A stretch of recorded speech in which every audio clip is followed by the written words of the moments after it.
Hello बच्चा लोग, कैसे आप सब लोग? आई होप सब लोग बहुत बढ़िया होंगे। ठीक है, तो फिर से आ गए हम अपने सेल वाले लेक्चर पे। तो बच्चा अपन ने बहुत सारी बेसिक चीज़ें देखी। मैंने आपको एनसीईआरटी की जितनी भी चीज़ थी उसको अच्छे से डिस्क्राइब करके बताया।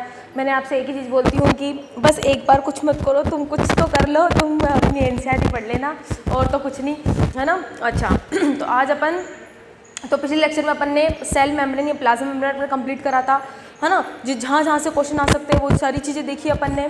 मैंने आपको 2-3 चीज़ें एक्स्ट्रा बताई थी, उनका ध्यान रखना, वो पूछे गए हैं। मतलब ऐसे नहीं है कि बिल्कुल ही आते हैं, लेकिन हाँ एक बार 2 बार पूछे गए हैं, तो इसलिए मैंने वो चीज़ बता दी। आपको एडिशनल लग रही होगी, लेकिन बच्चा लिख लेना इसको, ठीक है। पूछ लेते हैं क्वेश्चन में, ठीक है, क्योंकि बच्चा F0 और F1 जो पार्टिकल जिसकी अपन ने कल बात करी थी, वो तो 2-3 चैप्टर्स में आता है। रेस्पिरेशन, फोटोसिंथेसिस, माइटोकॉन्ड्रिया वाले में भी आएगा, तो इसलिए वो चीज़ मैंने आपको बता दी। तो आप एक काम करना, उसको एक बार लिख लेना, ज़्यादा बेटर होगा आपके लिए बच्चा। एक बार एम्स और नीट में भी एक बार पूछा गया है, जिसलिए मैंने आपको चीज़ बता दी, ठीक है। चलो तो अब अपन आगे स्टार्ट करते हैं। तो आज जो अपन पढ़ेंगे वो पढ़ेंगे सेल वॉल। आपके टॉपिक दे रखा है छोटा सा, सेल वॉल का टॉपिक दे रखा है। सेल मेम्ब्रेन के नीचे या प्लाज्मा मेम्ब्रेन के नीचे एक टॉपिक दे रखा है ना छोटा सा, सेल वॉल वाला। तो आज अपन सेल वॉल पढ़ेंगे, फिर एंडो मेम्ब्रेन सिस्टम अपन देखेंगे, ठीक है। चलो स्टार्ट करते हैं। तो पहले मैं लिख देती हूँ यहाँ पर सेल यूनिट ऑफ लाइफ। वैसे लिखने की ज़रूरत नहीं थी, क्योंकि आप तो वैसे होशियार हो, आपको आता है ये चीज़, लेकिन सोचा लिख दूँ। बहुत दिन हो गए सिर्फ सेल, अच्छा नहीं लग रहा अकेला सा, है ना। खैर चलो, हाँ तो अब अपन स्टार्ट करेंगे। सेकंड जो था, पहला अपन ने क्या कंप्लीट करा था?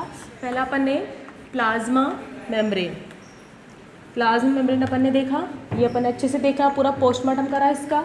अब अपन सेकंड स्टार्ट करेंगे सेल वॉल, ठीक है। सेल वॉल बच्चे आपके बहुत छोटा सा दे रखा टॉपिक, लेकिन इसको मैं आपको थोड़ा सा अच्छे से समझाऊंगी, थोड़ा सा डिटेल में समझाऊंगी, ठीक है। तो स्टार्ट करें। देखो बच्चा, सेल वॉल क्या होती है? सबसे पहले तो एक बात मैं आपको बता दूं जो आपको हमेशा ध्यान रखनी है। प्लाज्मा मेम्ब्रेन को सेल मेम्ब्रेन भी कहते हैं। अब आपको ये चीज़ आती है ना, ये चीज़ आपको ध्यान है, मैंने आपको बता दी थी। अब दूसरी बात और सुनो, मैंने आपको एक और बात बताई थी, अगर आपको ध्यान हो तो। मैंने ये बताया था आपको कि जो प्लाज्मा मेम्ब्रेन, जो सेल मेम्ब्रेन होती है, वो एक लिविंग कंपोनेंट की बनी होती है, यानी लिविंग मेम्ब्रेन कहलाती है।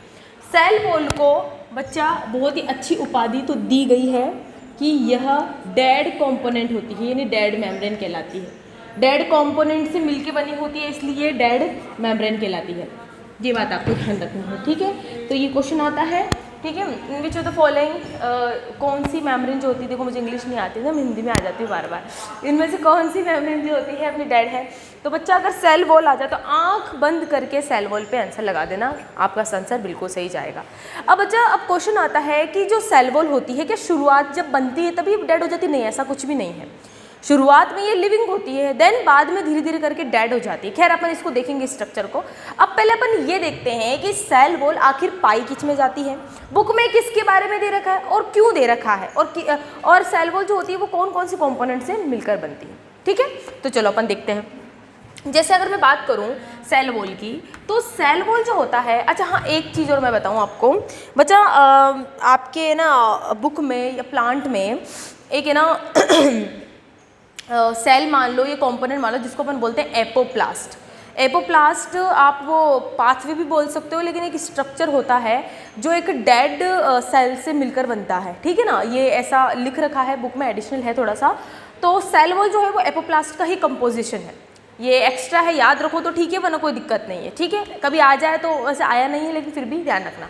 चलो देखो, तो अब क्वेश्चन ये आता है कि सेल वॉल आखिर पाई किस में जाती है। तो आपको पता है एनिमल के एक कैरेक्टरिस्टिक फीचर है एनिमल सेल का कि उसमें सेल वॉल तो नहीं होती, ये इसका कैरेक्टरिस्टिक फीचर है। तो एनिमल को छोड़ो, उसके अलावा और कौन कौन से सेल में पाई जाती है? तो चलो बात करते हैं। 4 जगह पर, यानी 4 ऐसी होते हैं ऑर्गेनिज्म जिनमें सेल वॉल प्रेजेंट होती है। तो कौन कौन से हैं वो ऑर्गेनिज्म, अपन देख लेते हैं। सबसे पहले बात करते हैं बच्चा, किसकी बात करते हैं? बैक्टीरिया, यानी मोनेरा किंगडम की बात करते हैं। बैक्टीरिया किस में आते हैं? किस में आते हैं? मोनेरा में आते हैं ना, ये तो बात आपको ध्यान है अच्छे से। और ये सारे के सारे ऑर्गेनिज्म कहते होते हैं प्रोकैरियोटिक होते हैं, ये बात भी आपको अच्छे से ध्यान है। ये कैसे होते हैं? प्रोकैरियोटिक सेल होते हैं। तो इनमें भी सेल वॉल प्रेजेंट होती है, हाँ है ना। इनमें भी सेल वॉल प्रेजेंट होती है एक्सेप्ट माइकोप्लाज्मा, ये आपको ध्यान रखना, आपको ध्यान भी है। माइकोप्लाज्मा ऐसा ऑर्गेनिज्म होता है, ये ऐसा बैक्टीरिया मानते हैं इसको, जो क्या होता है बच्चा, जिसमें सेल वॉल एब्सेंट होती है। ठीक है, ये इसका एक एक्सेप्शन हो गया। ये तो आपको पता है ना, ऐसा बैक्टीरिया बताओ जिसमें सेल वॉल एब्सेंट, इसलिए तो ये अलग अलग शेप बनाता है, इसलिए तो जोकर ऑफ एनिमल किंगडम भी कहते हैं वगैरह वगैरह। ठीक है ना, तो ये बात ध्यान रखना ना। तो माइकोप्लाज्मा जो होता है वो एक ऐसा बैक्टीरिया है जिसमें सेल वॉल क्या होती है, सेल वॉल जो होती है वो एब्सेंट होती है। ये एक्सेप्शन है इसका, बाकी सभी बैक्टीरिया में प्रेजेंट होता है। अच्छा हाँ, मैं एक साथ ही बता दूंगी किस किस की बनी होती है। ठीक है, पहले मैं यहाँ लिख देती हूँ 4 कौन कौन से कंपोनेंट है। अच्छा, दूसरा है अपने पास प्रोटिस्टा। अब आप लोगों में प्रोटिस्टा में होती है, अरे हाँ होती है। प्रोटिस्टा के आपने अगर ध्यान से अगर देखो तो सेकंड वाले चैप्टर में एक टेबल दे रखी है ना आपके, मोनेरा, प्रोटिस्टा, फंजाई, एनिमल और वो प्लांट और एनिमल, उसमें आपके सेल वॉल वाला जो क्या दे रखा है, आपके पॉइंट दे रखा है, उसमें से लिख रखा है कि मे बी प्रेजेंट, हो भी सकती है और नहीं भी होगी। तो एक काम करते हैं, पहले मैं यहाँ पर लिख देती हूँ मे बी प्रेजेंट, पहले तो ये लिखेंगे। प्रोटिस्टा के मेंबर कैसे होते हैं, यूकैरियोटिक। ठीक है, ये बात आपको ध्यान है, ये कैसे होते हैं, यूकैरियोटिक होते हैं। अब मज़ेदार बात, अब सुनो, प्रोटिस्टा के अंदर जो ये है एक तरीके का किंगडम है, तो इसमें क्या आएंगे, अलग अलग क्लास और डिवीजन आएंगे। तो इसमें अलग अलग, जैसे आपके बताती हूँ, है ना। देखो, सबसे पहले आते हैं डायटम्स, है ना, फिर आते हैं डायनोफ्लैजिलेट्स, है ना, देन फिर कौन आते हैं आपके, यूग्लिनोइड्स, फिर कौन आते हैं आपके स्लाइमर्ड, है ना, स्लाइमर्ड्स आते हैं। और कौन आते हैं आपके, हाँ प्रोटोजोआ, है ना, या आप स्पोरोजोआ भी बोल सकते हो या प्रोटोजोआंस बोल सकते हैं, जिसमें आपके स्पोरोजोआ वगैरह आ जाएगा। और प्रोटोजोआंस में कौन कौन आते हैं आपके, है ना, अमीबॉइड, सीलिएटेड, है ना, amoeboid protozoa, ciliated protozoa, flagellated protozoa, sporozoite protozoa, ये 4 आते हैं ना। मैं लिख नहीं रही, मैं आपको सिर्फ एक बात बता रही हूँ। तो ये 5 अपने पास इनके एक डिवीजन होते हैं जिसमें अपने प्रोटिस्टा पाए जाते हैं। ठीक है बच्चा, देखो डायटम और डायनोफ्लैजिलेट्स, इन दोनों में ही सेल वॉल प्रेजेंट होती है, ध्यान रखना। और वो किसकी बनी होती है, खैर मैं अभी कंपोजिशन एक साथ बताऊंगी, सिलिका वगैरह बनी होती है, लेकिन इनके अंदर एब्सेंट होती है, इनमें एब्सेंट होती है। इसलिए तो बोल रखा है कि कुछ मेंबर है प्रोटोजोआ के, कुछ मेंबर में प्रेजेंट होगी और कुछ मेंबर में एब्सेंट होगी। तो डायटम्स और डायनोफ्लैजिलेट्स ऐसे होते हैं अपने पास जिनमें जो क्या बोलते हैं जो सेल वॉल होती है वो क्या होती है, प्रेजेंट होती है। ठीक है, लेकिन बाकी के अंदर क्या होती है, एब्सेंट होती है। ध्यान रखना इस बात को, ये क्वेश्चन पूछा जाता है। अच्छा ठीक है, अच्छा और क्या करें, और इसके साथ साथ जो अगर मैं प्रोटोजोआ में अगर मैं बात करूँ, स्पोरोजोआ, बच्चा प्रोटोजोआ के मैं लिख देती हूँ। प्रोटोजोआ के अंदर अगर आपने बुक में देखा हो तो एक तो आता है अमीबॉइड, है ना, अमीबॉइड के साथ कौन आता है अपने पास, अमीबॉइड के साथ अपने पास आता है सीलिएटेड में आपके आते हैं पैरामीशियम, फिर आता है फ्लैजिलेटेड में आता है ट्रिपेनोजोमा और आता है स्पोरोजोआ। अमीबॉइड में अमीबा, सीलिएटेड पैरामीशियम, फ्लैजिलेटेड के अंदर आता है आपके ट्रिपेनोजोमा और स्पोरोजोआ के अंदर आता है आपके प्लाज्मोडियम। अब आप बोलोगे मैम ये क्यों लिखा आपने, बच्चा मैं इसलिए लिख रही हूँ क्योंकि स्पोरोजोआ ऐसा प्रोटोजोआ है जिसके अंदर तो सेल वॉल नहीं होती, लेकिन इसकी स्पोर्स में, यानी अगर मैं स्पोरोजोआ की बात करूँ तो स्पोरोजोआ में प्लाज्मोडियम आता है ना। प्लाज्मोडियम इसका एग्जांपल, स्पोरोजोआ इसलिए बोला क्योंकि ये नॉन मोटाइल होते हैं, इसलिए इनको स्पोरोजोआ में बोलते हैं। तो ये प्लाज्मोडियम स्पोर्स बनाते हैं, तो जब ये स्पोर्स बनाते हैं तब इनमें सेल वॉल प्रेजेंट होती है। बच्चा आई होप आपको ये चीज़ पता होगी मेरे हिसाब से। ठीक है, मैंने क्या बोला बच्चा, समझो बात को। यहाँ से क्वेश्चन बनता है कि क्या प्रोटिस्टा के सभी मेंबर्स में सेल वॉल प्रेजेंट होते हैं, तो आप बोलोगे नहीं। ये असर्शन रीजन में क्वेश्चन आते हैं ऐसे, ये मे बी वाले ऐसे क्वेश्चन असर्शन रीजन में आते हैं। ठीक है, लेकिन अब तो चलो आपकी नीति है, लेकिन आप ध्यान रखो इन सब चीज़ों का। ठीक है, तो फिर मैं आपसे बोलिए कि डायटम्स और डायनोफ्लैजिलेट्स जो होते हैं ना, जिनके अंदर क्या होते हैं बच्चा, सेल वॉल प्रेजेंट होती है, जो सिलिका की बनी होती है, पता है वो सोप लिड्स की तरह होती है वगैरह वगैरह, है ना। अच्छा, अब बाकी इनके अंदर एब्सेंट होती है, लेकिन प्रोटोजोआ के अंदर आपके 4 तरीके के प्रोटोजोआन आते हैं। ठीक है, एक तो अमीबॉइड जिसमें अमीबा आता है, सीलिएटेड जिसमें सीलिए प्रेजेंट होते हैं, है ना। ये इन चारों को इस यहाँ पे बांटा है कि on the basis of motile structure. बच्चा प्रोटोजोआ को बांटते हैं इन चारों में on the basis of motile structure, किस किस मोटाइल स्ट्रक्चर प्रेजेंट है, किसी से नहीं है। तो 4 तरीके के होते हैं। अमीबॉइड में सूडोपोडिया प्रेजेंट होते हैं, नकली पेड़ प्रेजेंट होते हैं। ठीक है ना, यानी फूट लाइक स्ट्रक्चर्स होते हैं। तो सीलिएटेड में सीलिया प्रेजेंट होती है, जिसमें आपके आता है आपके पैरामीशियम, दूसरा है आपके फ्लैजिलेटेड, फ्लैजिलेटेड में फ्लैजिला प्रेजेंट होता है, ट्रिपेनोसोमा, और चौथा है आपकी स्पोरोजोआ। स्पोरोजोआ एक नॉन मोटाइल स्ट्रक्चर होती है, ध्यान रखना ये चीज़ मैंने आपको शायद पहले भी बताई थी, लेकिन मैं वापस बता रही हूँ, इस बात को ध्यान रखो, यहाँ से क्वेश्चन बनता है। मलेरिया वाला जब टॉपिक आपको समझाऊंगी देन वापस आएगा ये टॉपिक, उसलिए अभी ध्यान रख लो, वापस वहाँ पर बताऊंगी, फिर भी अभी ध्यान रखो। स्पोरोजोआ नॉन मोटाइल स्ट्रक्चर्स होते हैं, इसीलिए इनको बीमारी फैलाने के लिए किसी वेक्टर की आवश्यकता होती है। मैंने शायद तीसरी बार बोली है ये लाइन, ठीक है। तो स्पोरोजोआ जो होते हैं उसमें कौन आते हैं आपके प्लाज्मोडियम, जो अपन को मलेरिया कॉज करते हैं, ठीक है बच्चा। अब प्लाज्मोडियम जब डिवाइड करता है तो स्पोर्स बनाता है, छोटे छोटे से बनाता है, क्या बनाता है, जिसको स्पोरोजोइड्स बोलते हैं, अगर ध्यान हो तो मीटाजोइड्स, मीरोजोइड्स, स्पोरोजोइड्स, तो उनके स्पोर्स में सेल वॉल प्रेजेंट होती है। फिर देन ये स्पोर जब वापस प्लाज्मोडियम एडल्ट फेज में आता है तब इसमें सेल वॉल हट जाती है। तो मैंने क्या बोला कि प्लाज्मोडियम में तो सेल वॉल एब्सेंट है, लेकिन प्लाज्मोडियम के स्पोर्स के अंदर सेल वॉल प्रेजेंट होती है। ये आपके क्वेश्चन बनने लायक क्वेश्चन है, बहुत ज़्यादा पूछा गया है, नीट में भी आ रखा है बहुत बार, तो इस पॉइंट को आप ध्यान रखेंगे। और ये आपके एनसीईआरटी की लाइन है, एनसीईआरटी में भी लिख रखा है। हाँ थोड़ा अच्छे से एक्सप्लेन नहीं कर रखा, बट हाँ मेंशन तो कर रखा है। एनसीईआरटी अगर अच्छे से एक्सप्लेन करते तो सबको समझ में आ जाए, ये तो हो ही नहीं सकता। खैर, तो ये आ गए आपको समझ में, आई होप आपको समझ में आ गई होगी। अब अपन बात करते हैं सबसे मेन आपके है फंजाई, ठीक है बच्चा। फंजाई की जो सेल वॉल होती है वो नॉन सेलुलोजिक होती है, जो कार्बोहाइड्रेट और काइटिन की बनी होती है। अब आप बोलोगे मैम कार्बोहाइड्रेट क्यों बताया आपने, बच्चा देखो कुछ कुछ फंजाई ऐसी होती है, पहले मैं लिख देती हूँ ना, इनमें भी सभी में सब में सेल वॉल, कोई एक्सेप्शन नहीं है, सब में सेल वॉल प्रेजेंट होती है। चलिए मैं एक साथ ही बता दूंगी, है ना, इसका भी। और एक लास्ट आपका प्लांट। अब प्लांट का तो आपको सबको ध्यान, कुछ याद हो ना हो तो मैं ये तो जरूर याद होगा, इसकी किसकी बनी होती है, सेलुलोजिक होती है, यानी किसकी बनी होती है, इसकी सेलो यानी इनमें प्रेजेंट होती है, इनमें भी सब में। इनका कैरेक्टरिस्टिक फीचर है प्लांट का तो कि इसमें भाई सेल वॉल प्रेजेंट होगी। हाँ हाँ, ये बात याद रखना। चलो ठीक है, अब बताऊँ मैं, देखो बच्चा, अब अपन बात करते हैं इनके कंपोजिशन की कि किस किस की बनी होती है। मैं आपको एक साथ ही समझा देती हूँ, ज़्यादा बेटर है, ठीक है। चलो, तो पहले तो ये बात को समझ में आ गया कि एनिमल को छोड़कर बाकी सभी मेंबर्स में कहीं ना कहीं आपको सेल वॉल दिखेगी, ठीक है। चलो अब अपन स्टार्ट करते हैं सबसे पहले बैक्टीरिया की। बैक्टीरिया के बारे में मैंने आपको बताया था कि बैक्टीरिया की जो सेल वॉल होती है अगर प्रेजेंट है, एक्सेप्ट माइकोप्लाज्मा को छोड़कर बाकी सभी बैक्टीरियाज में प्रेजेंट होती है सेल वॉल, तो किसकी बनी होती है, पेप्टिडोग्लाइकन की। किसकी बनी होती है, पेप्टिडोग्लाइकन की। इसको लिख देती हूँ मैं, किसकी बनी होती है, पेप्टिडोग्लाइकन, ठीक है। चलिए, पेप्टिडो का मतलब होता है बच्चा प्रोटीन, यानी प्रोटीन, समझ गए ना। पेप्टिड बॉन्ड आपको बताया था, अमीनो एसिड की चेन वगैरह, बात एक ही है।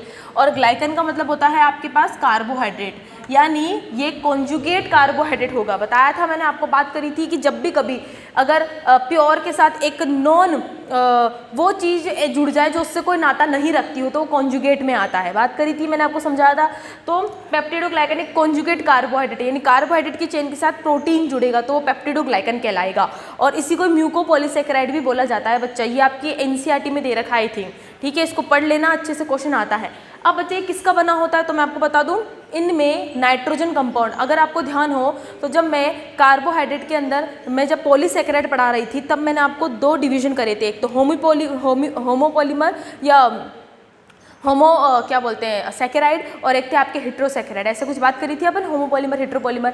तो होमोसेकेराइड होमोपॉलीमर क्या होता है, जिसकी जो चेन होती है, मोनोमर होता है, वो सिमिलर होता है, सेम होता है, जिसमें अपन ने स्टार्च, ग्लाइकोजन, काइटिन, है ना, और सेलुलोज, है ना, ये सब की बात, इन्यूलिन, है ना, ये सब बात करी थी। और हेट्रोपॉलीमर में अपन ने किस किस की बात करी थी, है ना, जिसमें अपन ने अपने बात करी थी हिपेरिन था और एक ये पेप्टिडोग्लाइकन भी था, ठीक है। तो पेप्टिडोग्लाइकन जो होता है हेट्रोपॉलीमर होता है, यानी इसमें कार्बोहाइड्रेट की सिंगल चेन नहीं होती, अलग अलग चेन से मिलकर बनता है, जिसमें आपके कौन होता है ना, पॉलीमर ऑफ नेग और पॉलीमर ऑफ नेम, ऐसा कुछ होता है, एन एसिटाइल ग्लूटामिक एसिड, है ना, और एक और था एन एसिटाइल न्यूमेरिक एसिड, ये दो होते हैं। तो इन दोनों के मिलकर मैं लिख देती हूँ बच्चा, ठीक है, कि ये किससे मिलकर बना होता है, पॉलीमर ऑफ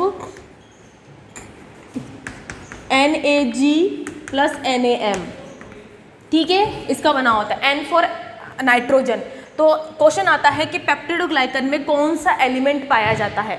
अरे ऑब्वियसली बात है बच्चा, यहाँ पर पेप्टाइड आ रहा है तो तुम ऐसे याद रख लो, पेप्टाइड मतलब प्रोटीन, प्रोटीन मतलब अमीनो एसिड, अमीनो एसिड मतलब नाइट्रोजन, बात एक ही है।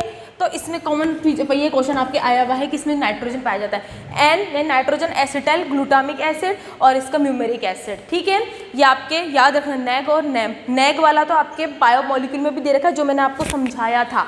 तो अब ये दो अलग अलग पॉलीमर से मोनोमर से मिलकर बनाते हैं, इसको मतलब हेट्रोपॉलीमर हो गया। ध्यान से देख लो बच्चों कितने अच्छे अच्छे क्वेश्चन बने, तो प्लीज़ इसको समझो बात को, ठीक है। तो पेप्टिडोग्लाइकन जो होता है वो प्रोटीन के साथ साथ कार्बोहाइड्रेट की चेन से मिलकर कॉन्जुगेट प्रोटीन कॉन्जुगेट कार्बोहाइड्रेट होता है, और ये जो होता है वो नैग और नैम का मोनोपॉलीमर कहलाता है, ठीक है। चलो बढ़िया, तो ये आपको आई थिंक समझ में आ गया। चलो अब अपन बात करते हैं किसकी, प्रोटिस्टा की। प्रोटिस्टा में आपको याद रखना है इसे डायटम और डायनोफ्लैजिलेट्स में ही पाए जाते हैं। डायटम्स क्यों बोलते हैं पता चल गया ना, ये एटॉमिक स्ट्रक्चर में आते हैं से, क्योंकि इनकी सेल वॉल सिलिका की बनी होती है, तो जब इनकी डेथ हो जाती है तो ये क्या बनाते हैं, सिलिका का एक रॉक जैसा स्ट्रक्चर बनाते हैं। आई थिंक आपको पता होगा ये चीज़। और डायनोफ्लैजिलेट्स मतलब इसमें 2 फ्लैजिला पाए जाते हैं, ये तो बात आपको ध्यान है, ठीक है। तो इनके अंदर जो सेल वॉल होती है वो सिलिका की होती है, हार्ड होती है, नॉन सेलुलोजिक होती है, ठीक है। और बाकियों के अंदर तो मैंने आपको बता दिया, इसमें भी आपकी नॉर्मल ऐसी ही होती है, इसमें आपको ज़्यादा पूछते नहीं। अब आ जाओ अपने फंजाई की बात करते हैं। फंजाई की सेल वॉल बच्चे नॉन सेलुलोजिक होती है, मतलब नॉन सेल मतलब ये सेलुलोज का कंपोनेंट नहीं होगा, मतलब ये किसकी बनी होती है ना।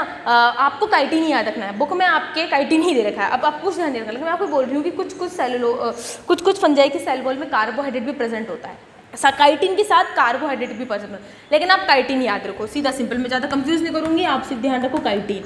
अब काइटिन के बारे में मैंने आपको एक चीज़ बताई थी कि जो काइटिन होता है वो भी आपके होमोपॉलीमर होता है, बात करी थी अपन ने, ठीक है ना। तो इसकी बात मैंने आपको बताई थी, इसका मैंने बायोमोलिक्यूल में अच्छे से समझाया था, अब इसे ध्यान रखना। अब अपन बात करते हैं प्लांट की। बच्चा प्लांट में पहली बात मैं आपको बता दूं कि अगर आपसे पूछे कि प्लांट के अंदर सेल वॉल किसकी बनी होती है, तो आप सीधा सीधा आंसर दोगे मैम सेलुलोज की, सही है बिल्कुल। लेकिन क्या सभी में अगर आपसे ऐसा पूछे कि प्लांट के सेल वॉल का मेन कंपोजिशन बताओ, तो आप सेलुलोज बताना। अब ऐसा क्यों बोल रही हूँ बच्चा, क्योंकि देखो प्लांट के 5 डिवीजन होते हैं, अपन ने पढ़े, algae, bryophyte, pteridophyte, gymnosperm, angiosperm. इन सभी के अंदर इन सभी के सेल में सेलुलोज तो प्रेजेंट होगा, लेकिन इसके अलावा भी कुछ एक्स्ट्रा प्रेजेंट होते हैं कॉम्पोजिशन, ये बात है। तो खैर अपन इसके बारे में डिटेल पढ़ेंगे, अभी मैं प्लांट और फंजाई का ही बात करेंगे। फंजाई का तो मैंने आपको बता दिया, काइटिन का अपन को पढ़ना किसका है, प्लांट के बारे में पढ़ना है, ठीक है। तो वो मैं इसको मिटा के बताऊंगी। अब बुक में आपको ये सब मेंशन नहीं कर रखा, बुक में सिर्फ आपको इन दोनों के बारे में समझा रखा है। अब क्वेश्चन आता है कि बुक में सिर्फ इन दोनों को क्यों समझा रखा है। बच्चा देखो, अगर आप ध्यान से देखो, चारों में से ऐसे कौन से स्ट्रक्चर्स हैं जिसमें विदाउट एक्सेप्शन है, वो आई थिंक मेरे हिसाब से प्लांट और फंजाई ही है। क्योंकि देखो अगर प्रोटिस्टा की बात करें तो इसमें से 2 में ही थे, बाकियों में नहीं थे। और अगर मैं इसकी बात करूँ तो इसमें भी एक्सेप्शन थे। और अपन बात कर रहे हैं यूकैरियोटिक सेल का, अपन किसकी, मैंने आपको पहले बोलते कि जो भी मैं टॉपिक पढ़ा रही हूँ अब यूकैरियोटिक सेल का पढ़ा रही हूँ, तो ऑब्वियसली बात है कि मैं बैक्टीरिया तो पढ़ाऊंगी नहीं, क्योंकि मैं यूकैरियोटिक सेल की बात कर रही हूँ, तो बैक्टीरिया तो प्रोकैरियोटिक सेल है, तो इसको तो छोड़ो। अब बात करते हैं मैं प्रोटिस्टा तो यूकैरियोटिक होता है, तो फिर इसके बारे में क्यों नहीं बता रखा, क्योंकि बच्चा इसमें एक्सेप्शन है, इसमें से 2 ही जगह पाया गया है, तो ज़्यादा पूछा नहीं जाता। समझ गए बात को, समझो कि आखिर ऐसा क्यों कर रखा है, ठीक है। आप पढ़ोगे ना तब उसमें सिर्फ आपको फंजाई और प्लांट का ही मिलेगा। देख रहे हो उसको पैराग्राफ, इतना सा पैराग्राफ दे रखा, शायद 7-8 लाइन का पैराग्राफ दे रखा, उसमें सिर्फ आपको फंजाई और प्लांट की सेलुलोज के सेल वॉल के बारे में दे रखा है, जिसमें से आपको प्लांट के बारे में समझा रखा है, ठीक है। तो अपन को इन्हीं के बारे में देखना है, और इनके बारे इसके बारे में तो मैंने बता दिया, अब अपन को प्लांट के बारे में समझाना है। मुझे प्लांट के बारे में समझाना है कि प्लांट की सेल वॉल किस किस की बनी होती है, ठीक है। तो चलो अपन अब इसको स्टार्ट करते हैं, ज़्यादा टाइम वेस्ट नहीं करेंगे और इसको अब मिटाते हैं, ठीक है। देख लो भाई एक बार, चलिए हटा दें अब इसको, चलो बढ़िया हटा दो इसको।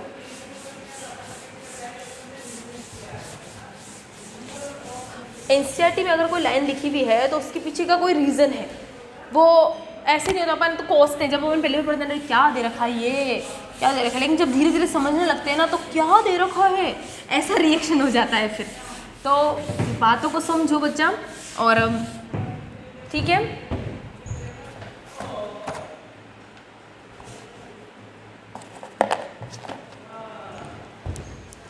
और मैं एक चीज़ और बोलना चाहती हूँ बच्चा, देखिए मैं जो पेपर बनाती हूँ, आप जो पेपर देते हो बच्चा, ठीक है, बहुत ही इजी, मैं तो इस हिसाब से पेपर बनाती हूँ, बहुत ही इजी पेपर बनाती हूँ। अभी तो मैं ये मैं आपको एक बात बता रही हूँ, मतलब बहुत ही लो लेवल का, मॉडरेट से भी बहुत ही कम लेवल का है, ये मान के चलो। इसमें भी अगर आपके 330 से या 350 से कम आते हैं तो फिर आप ये देख के चलो, क्योंकि अभी तो ये पेपर में ये अभी मैं बना, जब आपके माइनर टेस्ट स्टार्ट होंगे, जब आपके लगभग कोर्स कंप्लीट हो जाएगा, तब जो पेपर बनेगा ना वो बनेगा लेवल का। अभी भी लेवल का ही है, लेकिन मैं आपको एक बात बता रही हूँ कि अभी जो मैं पेपर बना रहे हैं, अभी हम जो पेपर बना रहे हैं बच्चा, वो ऐसा पेपर है कि आप कर लोगे, ठीक है। तो बायो का पेपर तो अभी तो 1-1, 2-2 चैप्टर चल रहे हैं, तो इसलिए सारे क्वेश्चन में बाद में सारा का सारा मिक्सअप हो जाएगा, तो उस समय लेवल थोड़ा इंक्रीज़ होगा, मैं आपको फिर बता रही हूँ। तो थोड़ा अच्छे से समझोगे तो ज़्यादा बेटर है। हर छोटी छोटी चीज़ को खुद समझने की कोशिश करो, मैं आपको ये बता रही हूँ। हम तो है ही, हम तो आपकी सहायता करेंगे बिल्कुल, लेकिन मैं आपको ये बताना चाह रही हूँ कि छोटी छोटी जो चीज़ें होती है उसको खुद समझने की कोशिश करो। अगर छोटी छोटी चीज़ों को अभी, इसलिए तो मैं ये ऐसा पेपर बना रही हूँ कि आपको भाई छोटी छोटी बेसिक चीज़ें आ जानी चाहिए। अगर बेसिक्स आ गया तो आपको फिर जो आपको दिक्कत ही नहीं आएगी जब अपन लेवल का पेपर बनेगा तब, समझ रहे हो ना। क्योंकि नीट में जितने भी क्वेश्चन अभी बनाते हैं उसमें से कम ये मान के चलो कि 10 से 15 ही क्वेश्चन ऐसे होंगे जो अपने नीट के लेवल के हैं। लेकिन मैं अभी आपको चाह रही हूँ प्रैक्टिस करवाना कि भाई बेसिक से बेसिक क्वेश्चन जो सारे के सारे आपके एनसीईआरटी बेस्ड है। अगर आपने ध्यान से देखा हो तो मैंने अभी 3 या 4 टेस्ट हुए हैं, अगर आप उनको ध्यान से देखोगे तो वो ज़्यादातर एनसीईआरटी बेस्ड ही दिए है मैंने आपको। तो मैं चाह रही हूँ कि सबसे पहले आप अपनी एनसीईआरटी को कवर करो, ठीक है। उसके बाद फिर लेवल की बात करेंगे, क्योंकि मैं अभी ये नहीं, क्योंकि मुझे पता है आप ड्रॉपर हो, कर लोगे, बोलते हैं ड्रॉपर ही कर लेते। मुझे नहीं पता आप ड्रॉपर हो क्या हो, मुझे नहीं पता। मुझे एक चीज़ जान रही है, आप कितनी बार ड्रॉप ले चुके हो, मुझे उससे कोई मतलब नहीं है। मुझे आपको बेसिक से ऊपर की तरफ लेकर जाना है, ऊपर से बेसिक नहीं लेकर आना है। पहले बेसिक समझ जाओगे, अपने आप ऊपर तक पहुँच जाओ, मेरा काम ये है। तो इसलिए मैं लेवल को बहुत अभी कम ही रख रही हूँ। मैं अभी फिर बोल रही हूँ कि अगर आप इस पेपर के अंदर कम से कम मैं आपको फिर बोल रही हूँ 330 से अबव तो करो ही करो।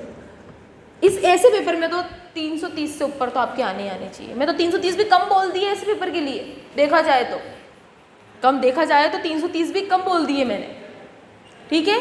ये मैं आपको एक बात बता दी, 350 बोलना चाहिए था मेरे को, तुम्हारे माँ जोड़ने के चक्कर में 350 बोलना चाहिए था। लेकिन एक बात बता रही हूँ कि आपके इससे कम नहीं जाने चाहिए। टारगेट बना लो कि इस लेवल के पेपर के अंदर 330 से कम नहीं जाने चाहिए। मैं सही बता रही हूँ, अगर लेके चलोगे बायो के अंदर तभी कर पाओगे, वरना नहीं होगा। क्योंकि अभी इसे आ रहे हैं तो उससे कम करके चलो कि नीट में उतने कम आए। लेकिन मैं नहीं चाह रही ऐसा हो, मैं चाह रही हूँ कि अगर इसमें कम आ रहे तो उसमें ज़्यादा आए, हम ऐसा चाह रहे हैं, ठीक है।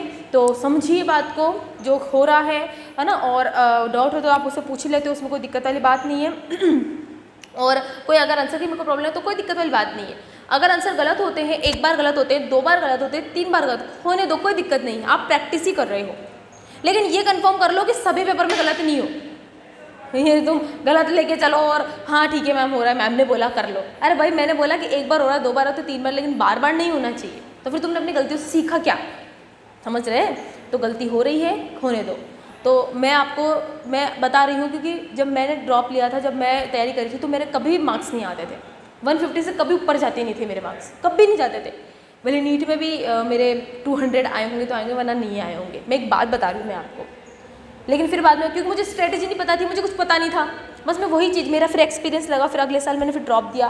देन मेरा एक ही मोटो था कि मैं बायोलॉजी में तो कम से कम 300 प्लस मेरे को लाने ही लाने हैं, भले कैसे भी करो नीट के अंदर मुझे लेकर आना, मेरे कोई सा भी पेपर हो, कोई सा भी टेस्ट सीरीज हो, 300 प्लस उससे कम नहीं आने चाहिए। तो धीरे धीरे करके पहले 250 हुए, फिर 280 हुए, ऐसा हुआ। मैंने खुद अपने आप को एनालाइज़ किया और फिर मैंने अपनी गलतियों को लिखी कि हाँ मैं ये गलती कर रही हूँ, क्योंकि मैं रिवाइज़ नहीं करती, मेमोराइज़ नहीं करती थी। मैं आपको यही सलाह दूंगी कि आप मेमोराइज़ करो, अच्छे से रिवाइज़ करो, हो जाएगा। भरोसा रखो अपने ऊपर, गलत हो रहा है होने दो, कोई दिक्कत नहीं है, बट उसको लिख लो कि अभी एक बार ही गलत हो गया, दोबारा गलत नहीं होना चाहिए। ये बात आप ध्यान रखो। और जो मैं आपको क्वेश्चंस दे रही हूँ वो क्वेश्चंस है जो आपकी नीट में आ सकते हैं, बट हाँ थोड़ा लेवल थोड़ा कम है, मैंने अभी आपको बोल दिया। लेवल मैं दूंगी, अब मैं आपको खुद अपने आप आगे बता दूंगी। मैं अब जो सेल वाला जो चैप्टर दूंगी, इसके बहुत अच्छे अच्छे क्वेश्चंस आएंगे। सेल वाला चैप्टर है, आपका टेस्ट होगा, ऑब्वियसली बात है, तो इसके बहुत अच्छे अच्छे क्वेश्चंस बनेंगे, ठीक है। तो इसको अच्छे से प्रिपेयर करना। इसमें तो आपके 350 से कम आने ही नहीं चाहिए, इस वाले चैप्टर के अंदर तो लिख कर लो बिल्कुल कि हमें इसमें से इतने मार्क्स तो कम आने ही नहीं चाहिए, कुछ भी हो जाए, ठीक है। तो बस यही मुझे एक बात बतानी थी। मुझे जैसे लगा, मैं आपको एक चीज़ बता रही हूँ, मुझे सोचा मैंने कि बोलना चाहिए। अब तुम लाइव मतलब होते तो मतलब समझा दे, बट कोई दिक्कत वाली बात नहीं है। आई होप मेरा लेक्चर आप देख रहे होंगे तो मेरी बात भी सुन रहे होंगे, ठीक है। उसमें कोई दिक्कत वाली बात नहीं है। आप अच्छे से पढ़ो और हमेशा हम आपको सपोर्ट करेंगे जैसा भी हो, ठीक है बच्चा। और बाकी और कुछ नहीं, पढ़ते हैं वापस, ठीक है, वापस अपने लेक्चर पे आते हैं, ठीक है। चलो, तो अब अपन क्या कर रहे थे, तो मैंने आपको बताया कि प्लांट की सेल वॉल के बारे में बात करते, ठीक है। चलो, तो सबसे पहले बात करते हैं प्लांट की सेल वॉल। मैंने आपको बाकियों को बता दिया, प्लांट की बात करें। प्लांट में बच्चा सबसे पहले बात करेंगे अपन एल्गी की, क्योंकि एल्गी की जो सेल होती है वो बाकी देखो मेरा बच्चा, एल्गी, ब्रायोफाइटा, जिम्नोस्पर्म, सब में मेन कॉम्पोनेंट सेलुलोज होगा, लेकिन सेलुलोज के अलावा और कौन कौन सा होता है ये बता रहे हो। तो एल्गी के अलावा जो बाकी प्लांट सेल है, प्लांट सेल में कौन कौन आ गया बताओ। ब्रायोफाइटा, टेरिडोफाइटा, जिम्नोस्पर्म और एंजियोस्पर्म।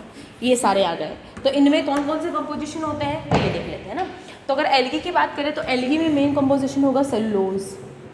इसके अलावा और क्या क्या होगा, गैलेक्टन, गैलेक्टन्स, ठीक है। गैलेक्टन्स के अलावा क्या होगा इसमें, मेनन, मेनन, मेनन, गैलेक्टन, गैलेक्टोज, ये सारे के सारे वो हैं, क्या बोलते हैं इनको, कार्बोहाइड्रेट है ये बच्चा ना, है ना, ये सारे कार्बोहाइड्रेट। इसके साथ साथ इसमें एक और चीज़ होती है कैल्शियम कार्बोनेट। ये है एल्गी का कंपोजिशन, किसका, सेल वॉल का कंपोजिशन, ठीक है। अब अपन बात करते हैं किसकी, प्लांट सेल, बाकी मतलब इन बाकियों की। तो मेन कंपोनेंट तो क्या होगा, सेलुलोज तो कॉमन है सब में। इसके अलावा क्या होगा इसमें, हेमीसेलुलोज, हेमीसेलुलोज। इसके साथ साथ क्या होगा, हेमीसेलुलोज के साथ साथ इसमें क्या होगा, पैक्टीन, ठीक है। पैक्टीन के साथ एक और चीज़ होगी प्रोटीन, ठीक है, ये होगा अपने पास। अच्छा एक चीज़ और होगी यहाँ पर, मैं अभी नहीं बताऊंगी, एक लिग्निन और होता है यहाँ पर, लेकिन मैं अभी नहीं बताऊंगी, मैं आपको अभी स्ट्रक्चर समझाऊंगी तब आपको बताऊंगी। लेकिन आपके एनसीईआरटी में यही लिख रखा है ना। तो बाकी प्लांट सेल में तो ये होता है, बाकी और एल्गी में ये होता है, ये आप ध्यान रखना, क्वेश्चन आपके पूछा जाता है, क्वेश्चन आता है, मैं फिर बोल रही हूँ, ध्यान रख लेना इसको, ठीक है। तो अब पहले काम कर लेते हैं, रोल देख लेते हैं, है ना, रोल बता देती हूँ फटाफट, फिर बस स्ट्रक्चर रहेगा, फिर अपना सेल वॉल वाला कंप्लीट है। तो यहीं पे बता देती हूँ मैं रोल की, सेल वॉल का फंक्शन क्या क्या होता है। अब देखो रोल तो बहुत इजी है, ये क्या करता है बच्चा, ये एक डेफिनेट शेप एंड साइज, यानी सेल का शेप एंड साइज को डिफाइन करता है कि भाई इससे ज़्यादा नहीं बढ़ सकती, इससे ज़्यादा छोटी नहीं हो सकती, भाई कन्फर्म है, मतलब ये एक पर्टिकुलर फंक्शन प्रोवाइड करवाता है। इसके साथ साथ ये सेल डिवीजन में मदद करता है ना, सेल डिवीजन मदद करता है। इसके साथ साथ और क्या करता है, ये किसी भी लार्ज मॉलिक्यूल को आने नहीं देता, है ना, इम्परमेबल होता है एक तरीके से, इम्परमेबल फॉर लार्ज मॉलिक्यूल, ठीक है। तो कुछ ये एक डिफरेंस है, आप ये इसकी बुक में लिख रखे हैं, आप एक बार देखो इसको, ठीक है। देखिए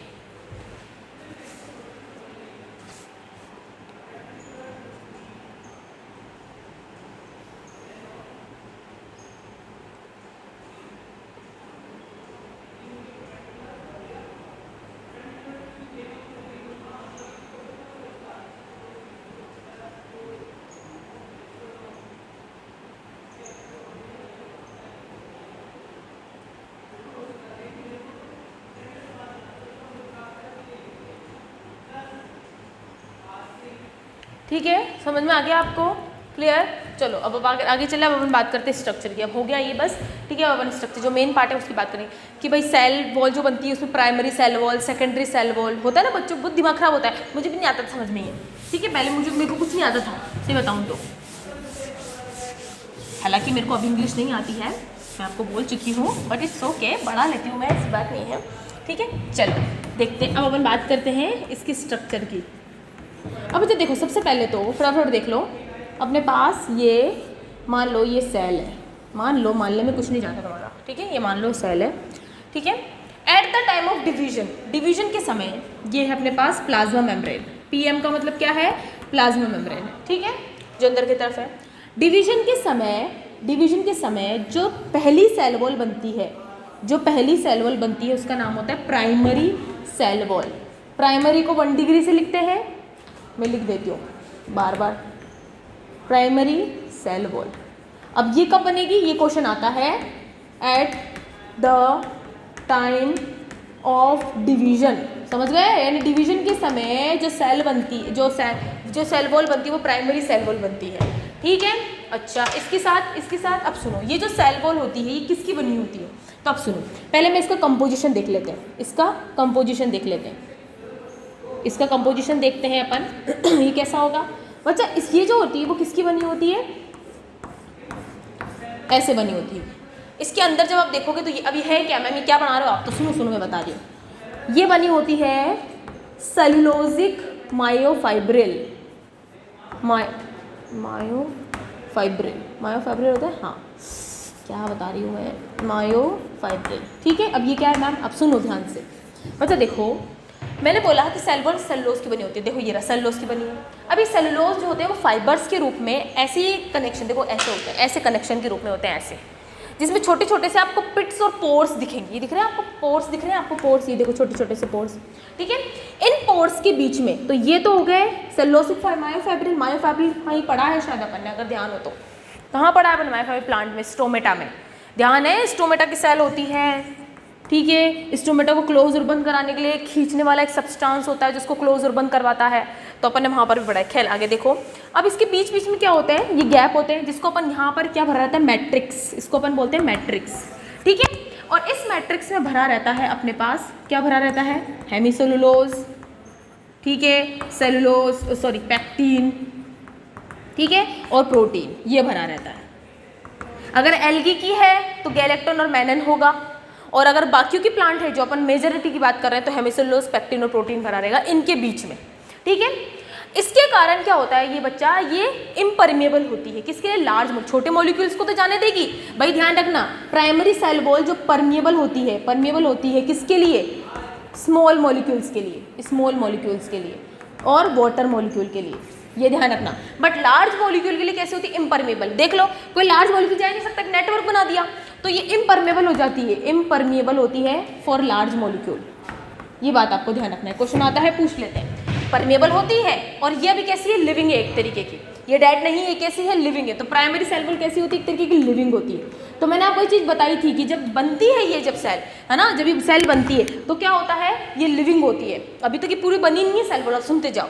और जैसे सेल वॉल बनती है तो प्लाज्मा, साइटोप्लाज्मा क्या करेगा, अब ये बीच बीच में से हेमिसेलुलोज, पैक्टीन, प्रोटीन इसके अंदर डिपॉजिट करता रहेगा ताकि थोड़ी सी है ना स्ट्रेंथ में आ जाए, मतलब थोड़ी मजबूत बन जाए, ठीक है। तो ये तो हो गया सेल वॉल। जैसे ही प्राइमरी सेल वॉल बन जाती है देन अब बनेगी सेकेंडरी सेल वॉल। अब क्वेश्चन क्या आता है वो सुनो, सबसे ज्यादा पूछा जाता है कि जो सेकेंडरी सेल वॉल बनती है वो किसके बीच में बनती है, वो किसके बीच में बनती है, तो सुनो, तो वो बनती है प्लाज्मा मेम्ब्रेन और प्राइमरी सेल वॉल के बीच में, यानी यहाँ पर, यहाँ बनती है। बच्चा ये बहुत मोटी होती है ना, ये ऐसे होती है, ये है सेकेंडरी सेल वॉल, ये है secondary cell wall, secondary cell wall. और ये जो होती है ये भी किसकी बनी होती है, सेलुलोज की। अब सुनो, इसमें भी हेमिसेलुलोज होगा, इसमें भी पैक्टीन होगा, सुनते जाओ, इसमें भी प्रोटीन होगा। तो आप बोलोगे मैम जब कंपोजिशन सेम है तो फिर आप डिफरेंस कैसे कर रहे हो, बच्चा सुनो, इसमें लिग्निन होता है, यानी सेकेंडरी सेल वॉल जो होती है उसके अंदर लिग्निन का डिपोजिशन हो जाता है और देन ये बहुत मोटी होती जाती है, जिस वजह से प्राइमरी सेल वॉल बहुत छोटी हो जाती है। एट द टाइम ऑफ क्या हुआ, देखो सुनो ध्यान से, जब सेल का डिवीजन हुआ तो at the time of division से प्राइमरी वॉल बनी, यानी प्राइमरी सेल वॉल बनी जो लिविंग होती है और जो इसका मटेरियल का बना होता है, ठीक है।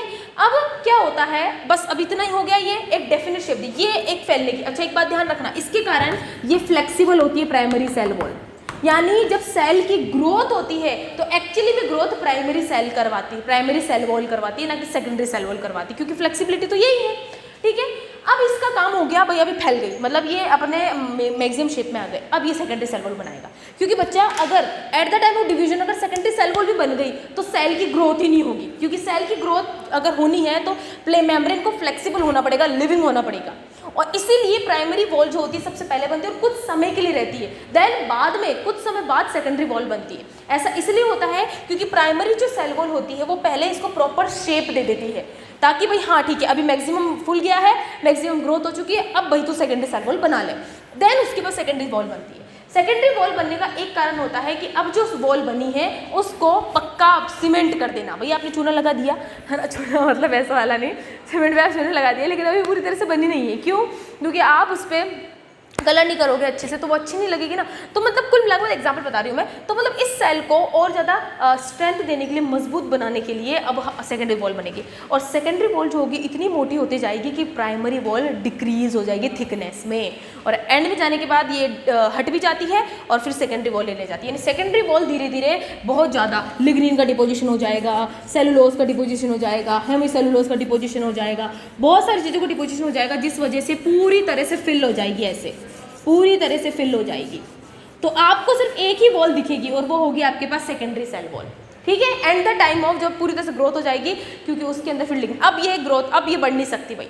इसलिए तो मैंने बोला कि सेल वॉल क्या करती है, प्रॉपर शेप देती है, तो इसीलिए क्योंकि वो फैल नहीं सकती अब, कि पहले फैलना था वो फैल गई, बस इससे ज़्यादा नहीं फैल सकती थी। प्राइमरी सेल वॉल थी जब तक राज का तब चल गया, लेकिन अब नहीं कर सकती, क्योंकि लिग्निन एक डेड मटेरियल होता है, जिसकी वजह से क्या होता है बच्चा, सेल है ना डेड हो जाती है।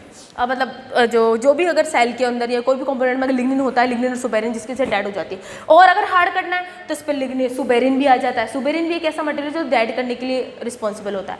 तो ये होता है, इसलिए फिर मैंने बोला कि सेल वॉल जो होती है वो इम्परमेबल हो जाती है। सेल वॉल कैसे हो जाती है, फिर बाद में इम्परमेबल हो जाती है। तो ये बात आपको ध्यान रखनी है कि इसमें लिग्निन का डिपोजिशन होता है, ठीक है। तो सेकेंडरी सेल वॉल में लिग्निन आ जाती है, प्राइमरी सेल वॉल में लिग्निन नहीं होता है। तो सेकेंडरी सेल वॉल देन आगे जाकर सेल वॉल ही बना लेती है। अब अपन बात करें टर्शरी सेल वॉल। अब सुनो बच्चा, सबसे इंपॉर्टेंट बात सुनो। Tertiary cell wall mostly plant में एब्सेंट होती है, एक्सेप्ट जिम्नोस्पर्म। जिम्नोस्पर्म में टर्शरी सेल वॉल आपको देखने को मिलेगी, ये बात आपको ध्यान रखनी है। और वो तब देखने को मिलेगी जब क्या होता है, जब मैं आपको एक बात बताती हूँ, जिम्नोस्पर्म में आपको प्राइमरी, सेकेंडरी और टर्शरी देखने को मिलेगी। लेकिन नॉर्मली जो प्लांट्स होते हैं जैसे ब्रायोफाइट और टेरिडोफाइट्स और एंजियोस्पर्म के जो प्लांट होते हैं उनमें आपको बहुत रेयरली देखने को मिलेगी। क्योंकि बच्चा टर्शरी वॉल तब बनती है जब ये सेकेंडरी सेल वॉल की जगह खाली छूट जाए। लेकिन अभी मैंने बोला कि सेकेंडरी वॉल ही तो आपकी मेन वॉल बनाती है। तो सेकेंडरी जो सेल वॉल होती है जब वो खाली छूट जाती है तो यहाँ पर एक पिट बन जाता है। क्या बनता है, यहाँ पर पिट बनता है, पिट, और उसकी जगह टर्शरी वॉल बनती है। अगर एंजियोस्पर्म प्लांट में है तो, वरना बहुत रेयर है, ऐसा नहीं देखने को मिलता। जिम्नोस्पर्म, ये क्वेश्चन आपके बहुत बार पूछा गया है और आपके ना बुक में भी लिख रखा है कि जिम्नोस्पर्म में, लिख देती हूँ मैं कि जिम्नोस्पर्म के अंदर, जिम्नोस्पर्म जो होता है उसमें आपको टर्शरी सेल वॉल दिखेगी, टर्शरी सेल वॉल आपको दिखेगी। बाकी सभी प्लांट में बहुत रेयर होती है। और अगर आपसे पूछ ले कि बाकियों की में किसकी जगह बनेगी, तो बनेगी सेकेंडरी सेल वॉल, क्योंकि सेकेंडरी सेल वॉल एब्सेंट होती है अगर बाकियों में बन रही है तो उसकी जगह यहाँ पिट बन जाते हैं। पिट मतलब छोटे छोटे जगह छूट जाती है, उसकी जगह टर्शरी बनती है अगर बनती है तो, वरना रेयर है। बाकी जिम्नोस्पर्म का तो मैंने आपको बता दिया। बढ़िया, चलो बढ़िया, समझ में आ गया आपको। तो ये बात आपको ध्यान रखनी है। तो ये बात आपको सेकेंडरी सेल वॉल ध्यान रखनी है, प्राइमरी सेल वॉल ध्यान रखनी है। अब ये डेड हो गई पूरी तरह से, अब ये सेल पूरी तरह से हार्ड हो चुकी है, स्ट्रेंथ हो चुकी है। अब ये जैसे होगी बहुत मोटी हो जाएगी। अब प्राइमरी सेल वॉल धीरे धीरे करके खत्म हो जाती है, ठीक है। तो अब इसको देखो एक बार, क्या जो मैंने आपको चीज़ बताई, यहाँ से क्वेश्चन पूछे जाते हैं तो पूछ लेते हैं यहाँ से क्वेश्चन बच्चा, बहुत अच्छे क्वेश्चन भी आ जाते हैं यहाँ पर, तो आपको ध्यान रखना है, ठीक है। सेकेंडरी सेल वॉल की वजह से प्राइमरी जो सेल वॉल होती है उसकी थिकनेस बहुत डिमिनिश हो जाती है। डिमिनिश का मतलब क्या होता है, डिमिनिश का मतलब होता है कि, है ना, बहुत छोटी हो जाना, बहुत ज़्यादा छोटी हो जाना, ठीक है। ये बात आपको ध्यान रखनी है। अब मैं आपको एक और चीज़ बता दूँ, एक दो चीज़ और बता दूँ, बताऊँ। प्लांट में बच्चा अगर आपने वेसल और ट्रेकिड सुना हो तो वेसल और ट्रेकिड जाइलम के अंदर डेड होती है। वो क्यों होती है, क्योंकि वेसल्स में और ट्रेकिड में प्लाज्मा मेम्ब्रेन एब्सेंट होती है। मैं लिख दूँ इस पॉइंट को, ये बहुत ही इंपॉर्टेंट पॉइंट है। वेसल्स और ट्रेकिड्स, पता है ना वेसल्स और ट्रेकिड्स कैसी होती है, कैसी होती है बताओ। अगर मैं आपसे पूछूँ तो डेड सेल कहलाती है। वो क्यों कहलाती है डेड सेल, क्या रीज़न है कि डेड सेल होती है, क्योंकि इन दोनों के अंदर प्लाज्मा मेम्ब्रेन एब्सेंट होती है और इनके अलावा बस इनमें बस सेल वॉल प्रेजेंट होती है, प्लाज्मा मेम्ब्रेन एब्सेंट, जिस वजह से ये डेड हो जाती है। तो उसमें लिग्निन सुबेरिन का इतना ज़्यादा जमा हो जाता है जैसे डेड हो जाती है पूरी तरह से। एक क्वेश्चन आता है, वैसे तो सिंपली क्वेश्चन आता है कि कौन सी ऐसी सेल है प्लांट की जो डेड होती है, तो आपके पास आंसर है देने के लिए, प्लेसल ट्रैकिड है देने के लिए डेड होती है। अब क्यों होती है, तो अब आप तो ये बोलोगे कि इसमें लिग्निन का डिपोजिशन होता है। उसके अपार्ट फ्रॉम एक और चीज़ ध्यान रखो कि इसमें प्लाज्मा मेम्ब्रेन एब्सेंट होती है। और आपको मैंने बताया था प्लाज्मा मेम्ब्रेन हर एक सेल को लिविंग बनाने का काम करती है, ठीक है। अच्छा, इसके अलावा एक और चीज़ है जो सेल वॉल का एक कंपोजिशन होता है, वो है अपने पास मिडल लेमिला। मिडल लेमिला की अगर बात करूँ तो मिडल लेमिला क्या होता है बच्चे, ग्लू होता है। मान लो ये कोई सेल है, ये दूसरी अपने पास ये कोई सेल है, ठीक है। ये अपने पास ये सेल वॉल है, ठीक है, ये अपने पास है। इसके बीच में यहाँ पर होता है मिडल लेमिला, यहाँ होता है मिडल लेमिला, ठीक है, मिडल लेमिला होता है। मिडल लेमिला एक तरीके का ग्लू होता है। क्या होता है बच्चा, मैं इसको मिटाते थोड़ा सही से लिख देती हूँ, है ना। ये है middle lamella. Middle lamella, middle lamella क्या होता है, एक ग्लू होता है जो होल्ड करके रखता है, between two cell, hold between two cell, इन दो सेल को होल्ड करके रखता है, ठीक है। अब क्या होता है कि ये एक नेटवर्क बनाने की मदद करता है, जिस वजह से क्या हो जाता है, यहाँ पर एक कनेक्शन बनता है और वो कनेक्शन ऐसे बनता है। और इस कनेक्शन को बच्चा अगर ध्यान हो तो दो प्लांट सेल के बीच में कनेक्शन को अपन बोलते हैं प्लाज्मोडेस्मेटा। ध्यान है कुछ, तो वो इसके तो प्लाज्मोडेस्मेटा क्या है, प्लाज्मोडेस्मेटा एक कनेक्शन होता है, डेस्मेटा एक कनेक्शन होता है बिटवीन टू सेल, है ना, विथ मिडल लेमिला, जिसमें सेल वॉल, मिडल लेमिला और ये दोनों की सेल वॉल और मिडल लेमिला ट्रांसवर्स होते हैं, एब्सेंट नहीं होती, ट्रांसवर्स हो जाती है, ध्यान रखना। जिसमें मिडल लेमिला मिडिल लेमिला और सेल वॉल जो होती है वो ट्रांसवर्स हो जाती है। ट्रांसवर्स मतलब यूँ, पहले वो यूँ थी और वो यूँ हो गई, समझ गए बात को, पहले वो यूँ थी ना, अभी यूँ हो गई, एब्सेंट नहीं हुई है। तो ये होता है प्लाज्मा डेंसिटी, वो भी आपके सेल वॉल से रिलेटेड है, ठीक है। तो चलो, तो ये अपन ने देखा सेल वॉल का। तो सेल वॉल के में जो मैंने काम की बात थी वो मैंने बता दी।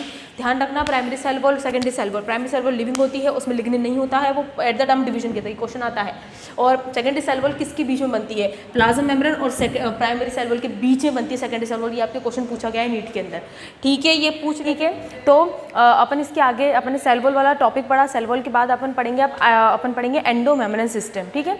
एंडो मेम्ब्रेन जो सिस्टम होता है बच्चा, उसके बारे में बताने से पहले मैंने आपको बोला था कि जब मैं ये वाला टॉपिक पढ़ाऊंगी तब मैं आपको ऑर्गेनेली के बारे में 2-3 टर्म्स बताऊंगी, क्योंकि उस समय बताती तो फिर वापस टाइम वेस्ट हो, तो सोचा कि एक साथ ही बता दूँ, ठीक है। तो चलो देखिए एंडो मेम्ब्रेन सिस्टम। तो अपन ने क्या क्या पढ़ लिया, सबसे पहले तो यहाँ लिख लेते हैं कि सेल वाला चैप्टर अपन कर रहे हैं, जिसमें अपन क्या कर रहे हैं, यूकैरियोटिक सेल, ठीक है। कौन सी सेल कर रहे हैं? यूकैरियोटिक सेल कर रहे हैं, ठीक है। और यूकैरियोटिक सेल में अपन फर्स्ट प्लाज्मा मेम्ब्रेन कंप्लीट कर चुके हैं, ठीक है, प्लाज्मा मेम्ब्रेन कंप्लीट कर चुके हैं। फिर अपन ने सेल वॉल कंप्लीट करा विथ स्ट्रक्चर, ठीक है। आज अपन पढ़ेंगे ऑर्गेनली पढ़ेंगे विथ एंडो मेम्ब्रेन सिस्टम। तो अपन क्या पढ़ेंगे आज? एंडो मेम्ब्रेन सिस्टम, ये अपन को पढ़ना है, ठीक है। ये सिस्टम पढ़ने से पहले मैं आपको, क्योंकि ये रिलेटेड है अब ऑर्गेनली से, तो अब यहाँ से अपना लगभग ऑर्गेनली वाला टॉपिक स्टार्ट हो चुका है, ठीक है। अब ये चीज़ समझाने से पहले मैं आपको कुछ एक बेसिक चीज़ बता देती हूँ। वैसे तो आपको ध्यान है बच्चा, ऑर्गेनली क्या होती है आपको मैंने बताया था। ऑर्गेनली जो होती है ना, यूकैरियोटिक सेल में वो कैसी होती है, मेम्ब्रेन बाउंड भी हो सकते हैं और मेम्ब्रेन लेस भी हो सकते हैं। वो कैसे मैं बताती हूँ। देखो क्या होता है, ऑर्गेनल क्या होती है कि आपको पता है कि अपनी सेल में सारी की सारी जो रिएक्शंस होती है वो मेटाबॉलिक रिएक्शंस होती है, आपको ध्यान है ना। अब ये रिएक्शन जरूरी थोड़ी ना है किसी साइटोप्लाज्म में हो, मैं यूकैरियोटिक सेल की बात कर रही हूँ, ठीक है।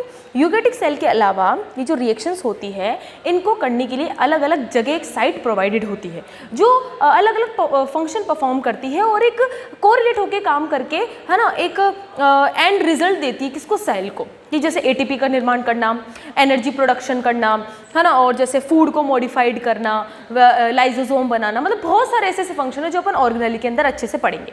तो ऑर्गेनली सेल के मान लो ऑर्गन है, ऑर्गेनली क्या है, सेल का ऑर्गन, जैसे अपनी बॉडी का ऑर्गन्स कहलाते हैं ना, तो ऑर्गन क्या करते हैं, अपनी बॉडी को कोरिलेट होकर काम चलाते हैं। वैसे ही जो ऑर्गेनली होती है वो अपनी सेल की क्या होती है, ऑर्गन्स कहलाती है, जो एक साथ मिलके मतलब काम करती है कोरिलेट होकर, पूरी एक सेल को चलाने का काम करती है। अब ये एक चीज़ आपको ध्यान है, मैं ज़्यादा आपको इसके बारे में बताऊंगी नहीं, अपन डायरेक्ट अपने मेन टॉपिक पे आते हैं। तो बच्चा जो ऑर्गेनली होती है अपन इनको 3 पार्ट में बांटते हैं या 3 पार्ट में क्लासिफाइड करते हैं, ठीक है। अब किसके बिहाफ पर, ऑन द प्रेजेंस और एब्सेंस ऑफ मेम्ब्रेन, ठीक है, विच प्रेजेंट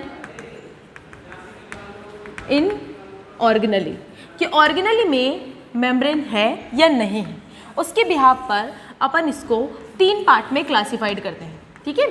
3 पार्ट में क्या करते हैं अपन, इनको क्लासिफाइड करते हैं, ठीक है। चलो देखते हैं। सबसे पहले अपन लिखेंगे मेम्ब्रेन लेस ऑर्गेनली, ठीक है। दूसरा लिखेंगे अपन सिंगल मेम्ब्रेन बाउंड ऑर्गेनली, ठीक है।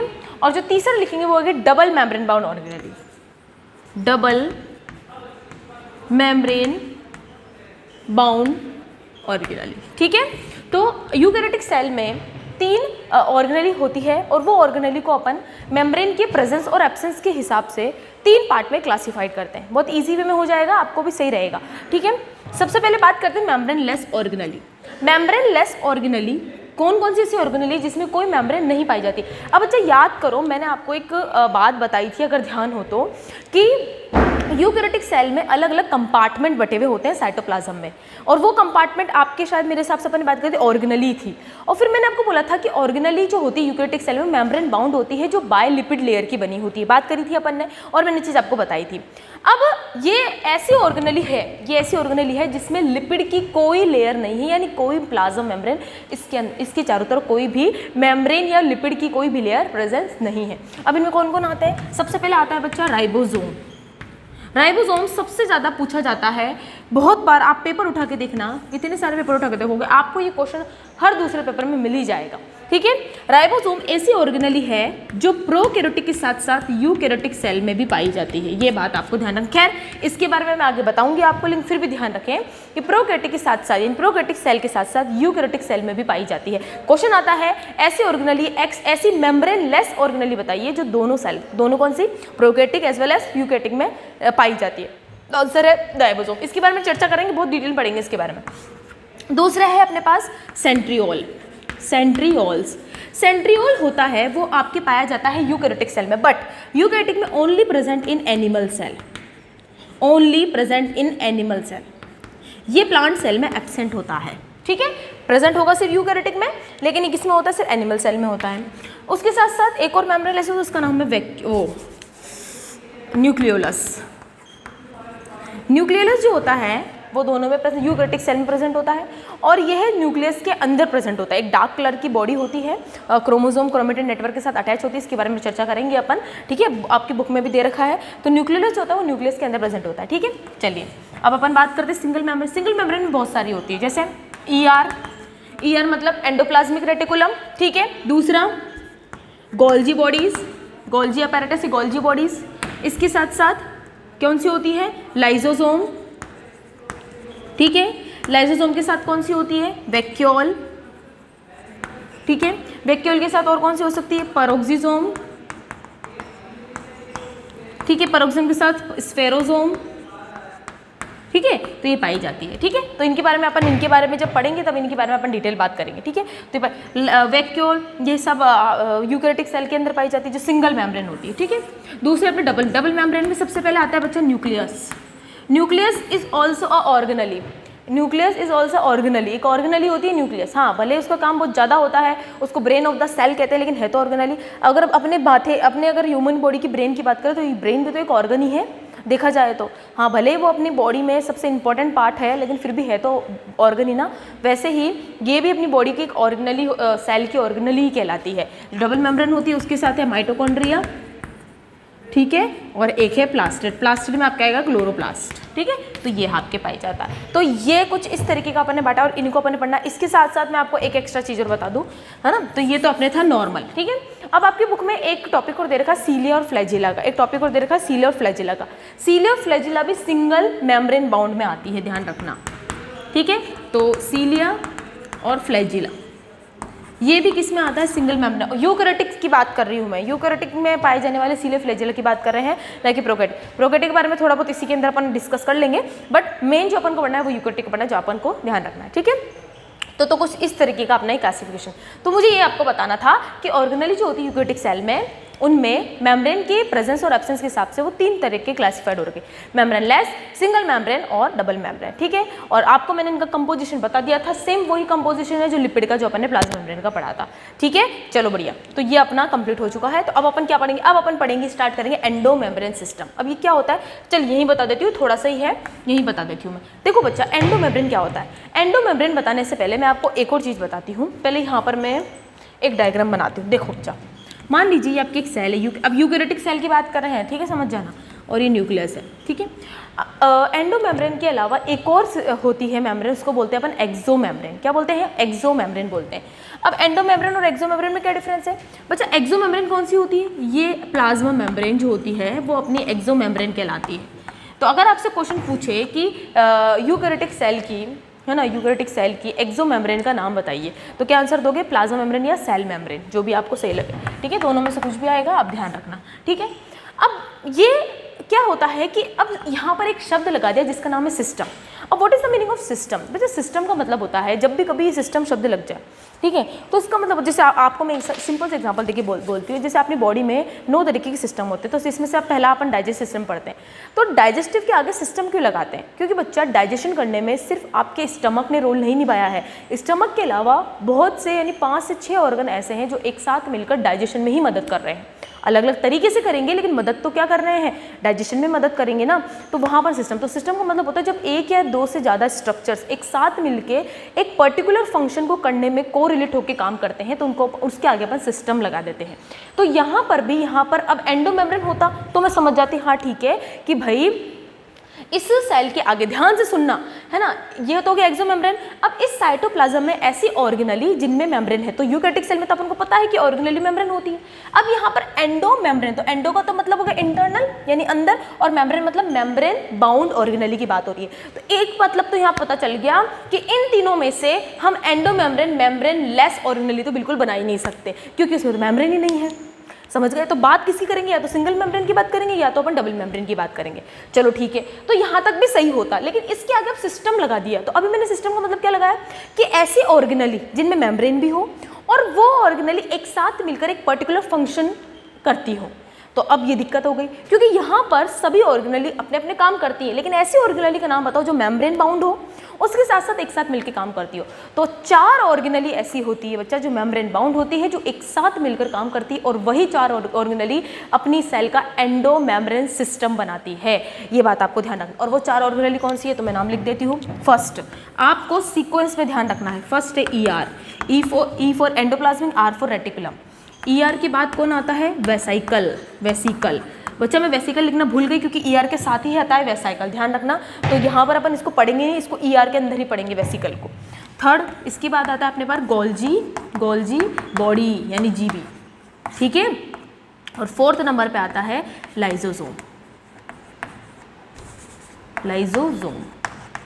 ये आपको ध्यान रखना है, ठीक है। तो क्या पता चला आपको कि 4, अब देखो ये चारों के चारों मेम्ब्रेन बाउंड ही है, चारों के चारों मेम्ब्रेन बाउंड ही। देखो सिंगल मेम्ब्रेन है तो मेम्ब्रेन ना, भले सिंगल डबल हो। अब आप बोलोगे मैम क्या इसके अलावा नहीं करती, हाँ बच्चा, इसके अलावा जो बाकी ऑर्गेनेली होती है उनको एक दूसरे से कोई मतलब नहीं है, वो सिर्फ अपना अपना काम करती हैं।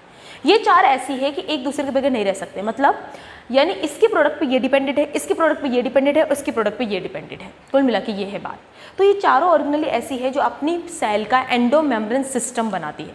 बच्चा अगर एंडो मेम्ब्रेन की बात करें और यहाँ सिस्टम नहीं आता, तो आप ये वाली और ये वाली सभी का नाम दोगे, क्योंकि एंडो मेम्ब्रेन का क्या मतलब होता है, एंडो मेम्ब्रेन मतलब जिसके पास मेम्ब्रेन है और वो सेल के अंदर ही साइटोप्लाज्म में प्रेजेंट है। लेकिन यहाँ सिस्टम लगा दिया, यानी एंडो मेम्ब्रेन ऐसी मेम्ब्रेन बताओ जिसके पास मेम्ब्रेन भी हो, ऐसी ऑर्गेनेली बताओ जिसके पास मेम्ब्रेन भी हो लेकिन वो एक साथ मिलकर कोरिलेट होकर काम करती हो, तो वो ये 4 है।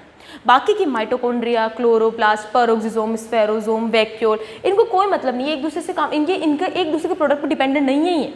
ये एक साथ अपना काम नहीं करती, ये अलग अलग, इसकी मर्जी पड़ेगी तो ये अपना काम करेगा, इसकी मर्जी पड़ेगी तो अपना काम करेगा। लेकिन ये है कि इनका फिक्स है कि भाई हाँ भाई हम कर रहे हैं तो चारों एक साथ करेंगे। यहाँ यूनिटी है ना, यहाँ यूनिटी नहीं है, ये राजा है, इनको कोई मतलब नहीं है, और यहाँ यूनिटी से काम करेंगे। तो आई होप आपको समझ में आया।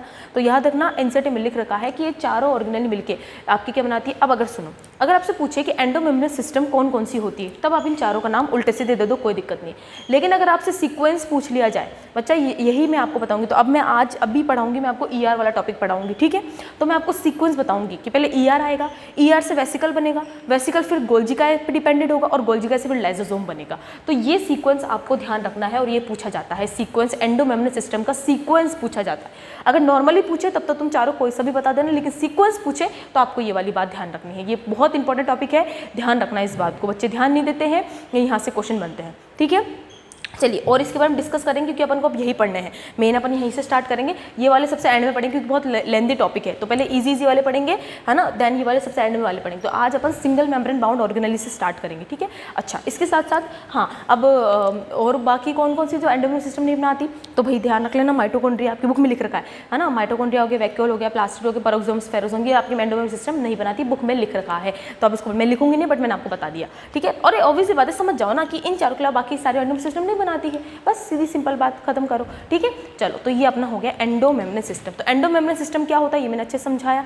याद रखना, एंडो मेम्ब्रेन में मेम्ब्रेन होनी चाहिए, इसलिए मेम्ब्रेन लेस बाउंड कभी भी एंडो मेम्ब्रेन नहीं बनाते हैं, ये बात ध्यान रख लेना, क्योंकि इसमें मेम्ब्रेन होनी चाहिए। एंडो मतलब इनर और मेम्ब्रेन मतलब आपको पता ही है, और सिस्टम का मतलब जो कोरिलेट होकर काम करे। क्लियर। चलो, अब इसको ज़्यादा टाइम वेस्ट नहीं करते हैं और इसको भी मिटाते हैं। आई होप आपको समझ में आया। चलो, तो अब अपन स्टार्ट करेंगे सिंगल मेम्ब्रेन बाउंड ऑर्गेनेल। तो आज से अपन ऑर्गेनेली वाला चैप्टर, ये टॉपिक स्टार्ट करेंगे, जिसमें अपन सबसे पहले आज कंप्लीट करेंगे ER, अच्छे से पढ़ेंगे पोस्टमार्टम करके, ठीक है। सारी एडिशनल चीज़ें बताऊंगी मैं आपको कैसे कैसे काम करता है, ठीक है। चलो, हटा देते हैं इसको मैं लिख ले दे देती हूँ, इसको तो ऐसे रहने देते हैं, इसको हटा देते हैं।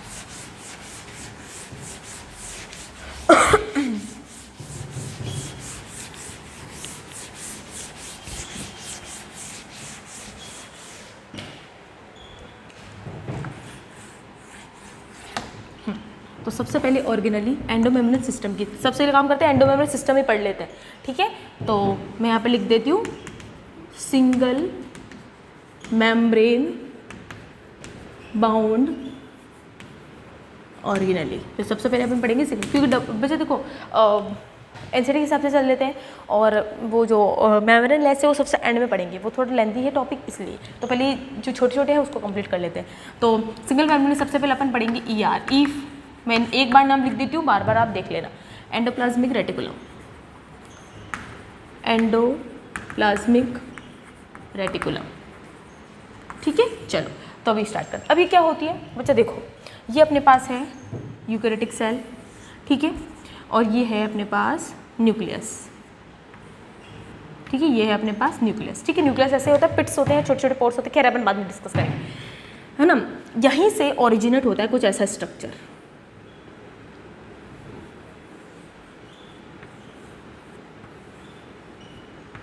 कुछ ऐसा स्ट्रक्चर आपको देखने को मिलेगा, ठीक है। तो इस स्ट्रक्चर को, ये जो स्ट्रक्चर होता है ये आपका कहलाता है ईआर, ठीक है। अच्छा, दूसरी बात, आप ईआर को नेक्ड आई से नहीं देख, और मतलब सेल को नहीं देख सकते, तो ईआर को देख। जब इलेक्ट्रॉन माइक्रोस्कोप की खोज हुई तभी अपन इन सभी ऑर्गेनेली को अच्छे से देख पाए हैं। तो after the discovery of electron microscope then we discuss and we, देखो इंग्लिश में को आगे थोड़ी थोड़ी आगे ना, है ना। तो अपन फिर उसी के बाद अपन को एंडोप्लाज्मिक रेटिकुलम का स्ट्रक्चर एक्चुअली पता चला, और भी वो जब पता चली। तो जब अपन ने इलेक्ट्रॉन माइक्रोस्कोप से देखा तो हमें इस साइटोप्लाज्म पे एक मेम्ब्रेनियस लॉन्ग, ठीक है, ब्रांच, ठीक है, और सिलेंड्रिकल स्ट्रक्चर अपीयर हुआ, जो कहाँ से अराइज होता है, न्यूक्लियर की मेम्ब्रेन से। खैर ये वाला टॉपिक मैं आपको एंड में पढ़ाऊंगी, एंडोप्लाज्मिक रेटिकुलम का सबसे एंड वाला टॉपिक हो, लेकिन मैं अभी बता देती हूँ उसको, ठीक है, ठीक है। तो क्या देखा अपन ने इलेक्ट्रॉन माइक्रोस्कोप के अंदर, जब अपन ने देखा तो अपन को एक न्यूक्लियस की मेम्ब्रेन से बाहर की तरफ निकलता हुआ एक लॉन्ग सिलेंड्रिकल ब्रांच स्ट्रक्चर अपन को निकलता हुआ नजर आया, मेम्ब्रेनियस। अब आपको पता है मेम्ब्रेन, सिंगल मेम्ब्रेन, तो ऑब्वियस बात है मेम्ब्रेन वाले पे ध्यान देना, मैं हर पॉइंट में लिखूंगी ये बात, ठीक है। उसको बोलते हैं अपन, क्या बोलते हैं, एंडोप्लाज्मिक रेटिकुलम बोलते हैं, ठीक है। चलो दूसरी बात, अच्छा साइंटिस्ट के नाम में हर ऑर्गेनेल लेकिन नहीं बताऊंगी, जिसके बताऊँ सिर्फ उसी का ध्यान रखना, ईआर का पूछा नहीं जाता तो आपको याद भी नहीं रखना, ठीक है। अच्छा, अब जब आप इसको यहाँ पर देखोगे तो आपको यहाँ पर छोटे छोटे से यहाँ पर एक गैप दिखेगा, इनके बीच में गैप दिखेगा, ठीक है। अब यहाँ पर क्या था, यहाँ पर क्या था, साइटोप्लाज्म, यहाँ था साइटोप्लाज्म, ठीक है, और यहाँ पर था ये स्ट्रक्चर। तो ये जो होलो, ये जो खाली जगह होती है, इनके बीच में जो खाली जगह होती है बच्चा, उसको बोलते हैं ल्यूमन। ल्यूमन का बच्चा मतलब ही होता है खाली जगह, ल्यूमन का मतलब होता है खाली जगह, ठीक है। तो जब आप, जैसे ये स्ट्रक्चर है, तो अब इसमें खाली जगह नहीं दिख रही है आपको, इसको अपन बोलते हैं ल्यूमन, और इसमें लिक्विड भरा रहता है ना, कुछ फ्लूइड भरा रहता है, जिसको अपन बोलते हैं मैट्रिक्स बोल सकते हैं। जो फ्लूइड होता है उसको अपन क्या बोलते हैं, मैट्रिक्स बोलते हैं। खैर ये अपने काम का नहीं है। अब सुनो, अब अच्छा क्या होता है, अगर आप इसको ध्यान से देखो कि यहाँ पर साइटोप्लाज्म का जो लिक्विड है वो दो कंपार्टमेंट में बट चुका है इस मेम्ब्रेन की वजह से। क्या क्या बोला मैंने, साइटोप्लाज्म, अगर ये सारी ऑर्गेनेली नहीं होती तो साइटोप्लाज्म तो साइटोप्लाज्म रहता, उसमें कोई डिफरेंशिएट नहीं होता। लेकिन अगर देखा जाए तो यहाँ पर ये मेम्ब्रेन आने से साइटोप्लाज्म दो कंपार्टमेंट में बट गया। तो इसका एक सबसे इंपॉर्टेंट टॉपिक जो मैं अभी यहाँ लिख रही हूँ कि due to the membrane of ER cytoplasm divided into two compartment. ध्यान से सुनना, due to the membrane of ER cytoplasm divided into two compartment, दो कंपार्टमेंट में बट गया, ठीक है। दो कंपार्टमेंट दिख रहा है आपको, एक कंपार्टमेंट ये वाला, एक कंपार्टमेंट ये वाला। तो दो कंपार्टमेंट कौन कौन से हैं, ध्यान रखना इसको। एक होता है जिसमें साइटोप्लाज्म भरा है, उसको अपन बोलेंगे साइटोप्लाज्मिक रेटिकुलम, साइटोप्लाज्मिक कंपार्टमेंट, ठीक है। और एक वो कंपार्टमेंट जिसमें ल्यूमन है, जिसमें ल्यूमन मैट्रिक्स है, तो उसको अपन बोलेंगे ल्यूमिनल कंपार्टमेंट। तो क्या बोला मैंने, समझ में आया आपको कि ये इस मेम्ब्रेन ने, इसमें अगर ये मेम्ब्रेन नहीं होती तो ल्यूमन और साइटोप्लाज्म दोनों एक दूसरे से मिक्स हो जाते, लेकिन ऐसा नहीं है। इस मेम्ब्रेन के आने से ल्यूमिनल वाले ने अलग हो गया, और यहाँ पर यानी यहाँ पर क्या हो गया, बंटवारा हो गया। यहाँ पर साइटोप्लाज्म का धीरे धीरे, देखो प्रोकैरियोटिक सेल में बंटवारा नहीं था, वो सब यही तो एक रीत होती है किसकी, नेचर की है कि आपको बंटवारा करके जीना पड़ेगा। तो प्रोकैरियोटिक सेल में कोई बंटवारा नहीं था, सब यूनिट केस। तो पहले भी जमाने में ऐसा होता था, सब जगह बंटवारा नहीं था, सब एक साथ होकर चलते थे। जैसे जैसे आगे की तरफ बढ़ते गए, जैसे जैसे डेवलप्ड होती गई सारी चीज़ें, तो अब बंटवारा आने लग गया, हर चीज़ बंटने लग गई। तो वही वाली कंडीशन है यहाँ पर, ठीक है। आप कैसे समझो बट समझने की कोशिश करो, ठीक है। तो ये बात आपको समझ में आ गई, तो ये 2 याद को रखना है, ठीक है। अब अपन ने जब और इसको अच्छे से देखा, किसको अच्छे से देखा, ER को जब अपन ने और अच्छे से देखा, तो हमको यहाँ पर ER के 3 यानी इनकी जो मेम्ब्रेन है, इसकी जो मेम्ब्रेन है, हमने देखा कि ER का जो मेम्ब्रेन जो स्ट्रक्चर है वो 3 स्ट्रक्चर बना रहा है। अब आप लोगों ने 3 स्ट्रक्चर कैसे, मतलब यानी अगर आपको ऐसा बोले कि मेम्ब्रेन इस जो ER की जो मेम्ब्रेन है वो 3 फोल्डेड स्ट्रक्चर बना रहा है। अब वो 3 कौन कौन सी है, पहली, दूसरी और तीसरी। पहली ऐसी, ठीक है, दूसरी ऐसी ब्रांच और तीसरी ऐसी है। तो ER की मेम्ब्रेन, लेकिन ER की मेम्ब्रेन हमें ये 3 स्ट्रक्चर्स में दिखी। तो हमने क्या दे दिया, इसको पार्ट के नाम दे दिया कि ER के 3 पार्ट होते हैं। कितने पार्ट होते हैं, 3 फोल्डेड पार्ट होते हैं। पहला जो ऐसे स्ट्रक्चर में दिखेगा बिल्कुल सिंगल, एक फोल्डेड स्ट्रक्चर बिल्कुल सिंपल, इसको अपन ने बोला बच्चा सिस्टर्नी, सिस्टर्नी, ठीक है। दूसरा हमें जो ब्रांच जैसी दिखा, ये आपको कोलेजन जैसा नहीं दिख रहा, ब्रांच फिब्रोब्लास्ट जैसा, ठीक है, इसको हमने बोला ट्यूब्यूलर पार्ट या ट्यूब्यूल जो आपको बोलो। और जो ये मेम्ब्रेन बाउंड आपके गोल गोल स्ट्रक्चर बना लिया, जैसे यहाँ बनाया ना मैंने, तो उसको अपन बोलेंगे बच्चा वेसाइकल। तो क्या बोला मैंने, वापस हमने जब ER को देखा तो ER की मेम्ब्रेन ने 3 स्ट्रक्चर, फोल्डेड स्ट्रक्चर बनाए। पहला ऐसा स्ट्रक्चर था, ये देखो ऐसा स्ट्रक्चर, तो इसको बोला अपन सिस्टर्नी। फिर ऐसे ब्रांच जैसे स्ट्रक्चर दिखी, उसको बोला ट्यूब्यूलर। और ऐसे छोटे छोटे स्ट्रक्चर्स दिखे तो उसको बोले वेसाइकल। और तीनों ही पार्ट आपके ER के होते हैं। तो ये बात आपको समझ में आई, आई होप आपको समझ में आई होगी। तो अपन ने क्या बात करी, ER क्या होता है, कैसे होता है। अब मैं यहीं पर एक बात बता देती हूँ, जगह है यहीं बता देती हूँ, देन इसको मिटा के फिर अपन आगे करेंगे। बच्चा सुनो, ER अगर आपसे पूछे, एक क्वेश्चन आता है, बहुत बार पूछा गया है क्वेश्चन, कि ऐसी कौन सी ऑर्गेनेली है जो न्यूक्लियर मेम्ब्रेन से ओरिजिनेटेड होती है, न्यूक्लियर मेम्ब्रेन से ओरिजिनेटेड होती है। उसका आंसर है ER। बच्चा देखो, ये है न्यूक्लियस, ये है न्यूक्लियस, ठीक है। न्यूक्लियस में गैप होते हैं ना, यहीं से ही ER की बॉडी निकलती है। ER का स्ट्रक्चर्स आपको देखने को मिलता है, ऐसा स्ट्रक्चर्स देखने को मिलता है। तो क्वेश्चन आता है ऐसी ऑर्गेनेली का नाम बताइए जो न्यूक्लियर मेम्ब्रेन से ओरिजिनेटेड होती है। तो उसका नाम है आपके, क्या नाम है उसका, ER। अच्छा, अब इसके बारे में ये बस मैंने अभी एक और बात होती तो मैं लिख देती हूँ, ओरिजिनेटेड फ्रॉम, बस ये अभी एक लाइन लिख रही हूँ, अभी इसको और समझाऊंगी। ओरिजिनेटेड फ्रॉम न्यूक्लियस या न्यूक्लियर मेम्ब्रेन, ठीक है। खैर इसके बारे में और बात करेंगे अभी, जब मैं पार्ट पढ़ा दूँ फिर उसके बाद। चलो अब अपन इसको मिटाते हैं। अब अपन ने क्या देखा, हाँ, अब अपन ने और इसको देखा अच्छे से। तब और देखा तो हमको यहाँ पर ER के 2 पार्ट देखने को मिले। हमने देखा कि कुछ सरफेस ऐसी थी ER की, यानी कुछ मेम्ब्रेन ऐसी थी जहाँ पर कुछ गोल सर्कुलर स्ट्रक्चर लगे हुए थे, और कुछ सरफेस बिल्कुल कैसी थी, स्मूथ थी, जहाँ पर कुछ नहीं था, उसके सरफेस पे कुछ नहीं था। और वो गोल स्ट्रक्चर कौन से होते हैं बच्चा, राइबोसोम होते हैं। तो हमने देखा कि ER की सरफेस पर जो राइबोसोम होते हैं, अगर ER की सरफेस पर राइबोसोम प्रेजेंट है तो उसको हमने बोल दिया रफ एंडोप्लाज्मिक रेटिकुलम। और अगर ER की सरफेस पे कुछ भी प्रेजेंट नहीं है तो उसको हमने क्या बोला, स्मूथ एंडोप्लाज्मिक रेटिकुलम बोला। तो क्या बोला हमने कि on the presence of ribosome on membrane of ER।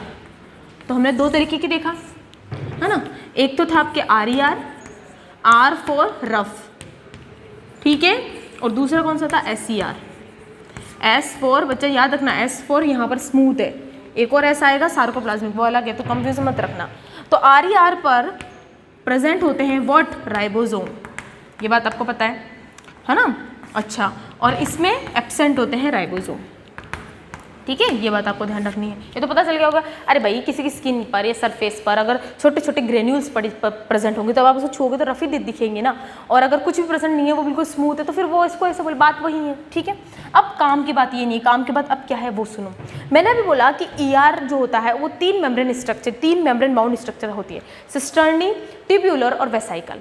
तो हमने जब इसको और इलेक्ट्रॉन माइक्रोस्कोप पे देखा तो हमको एक बात पता चली कि रफ एंडोप्लाज्मिक रेटिकुलम ज़्यादा होते हैं सिस्टर्नी, यानी हमें पता चला कि RER जो होते हैं, जो RER जो होते हैं, है ना, जो मतलब, अरे sorry, I am so sorry बच्चों, हाँ हमें कुछ ऐसा दिखा। तो हमने देखा कि RER पर सिस्टर्नी वाले ER ज़्यादा थे, और इस स्मूथ वाले में ब्रांच वाले ज़्यादा थे। ये एक ऑब्जर्वेशन थी जो हमें पता चले।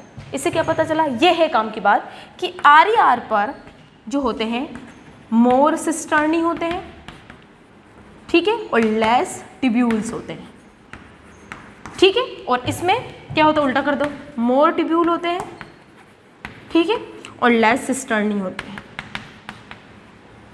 ये बात आपको ध्यान रखनी है, ठीक है। क्या बोला अपन ने, ये बात आपको ध्यान रखनी है कि RER को जो हमने देखा तो सिस्टर्नी वाले ट्यूब्यूल्स, सिस्टर्नी वाले ईयर हमें ज़्यादा मिले और जिसके ऊपर राइबोसोम प्रेजेंट थे, और इसके अंदर हमको ब्रांच वाले स्ट्रक्चर ज़्यादा मिले। तो इससे हम डिफ्रेंशिएट कर सकते हैं कि RER पर राइबोसोम प्रेजेंट होंगे बट सिस्टर्नी वाले पे बहुत ही इक्का दुक्का हो गए जो आपके ट्यूब्यूल वाले होंगे, और इसमें ज़्यादातर आपको ट्यूब्यूल वाले दिखेंगे और बहुत ही कम आपको सिस्टर्नी दिखेंगे। और इस बात है उल्टा कर दो, है ना, तो आपको कुछ ऐसा डिफ्रेंशिएट करने को मिलेगा, ठीक है। ये बात आपको ध्यान, तो ये हो गया आपका एक सिंपल सा बेसिक बताया है। और अब मैं बताऊंगी अब RER से स्टार्ट करते हो। अब अपन पढ़ेंगे RER, ठीक है। तो मैं इसको मिटा देती हूँ, ठीक है। बच्चा थोड़ा समझना अच्छे से कैसे होता है कैसे नहीं होता है, तो अब इसको हटा देते हैं। अब अपन पढ़ेंगे पहला RER, ठीक है। चलो अब अपन पढ़ते हैं RER फर्स्ट। बच्चा देखो, मान लो मैंने अभी बोला सिस्टर्नी ज़्यादा होंगे, तो देखो ये है सिस्टर्नी, ठीक है, सिस्टर्नी है। अब आपको पता है राइबोसोम जो होते हैं वो दो तरीके के होते हैं। राइबोसोम मैंने बोला कि यूकैरियोटिक और प्रोकैरियोटिक सेल दोनों प्रेजेंट होगा, लेकिन यूकैरियोटिक सेल में होता है ATS का, ये तो पता है इतना, तो बाकी अभी डिस्कस करेंगे बाद में। यूकैरियोटिक सेल में होता है ATS टाइप का राइबोसोम और प्रोकैरियोटिक सेल में होता है 70S टाइप का राइबोसोम, ठीक है। तो देखो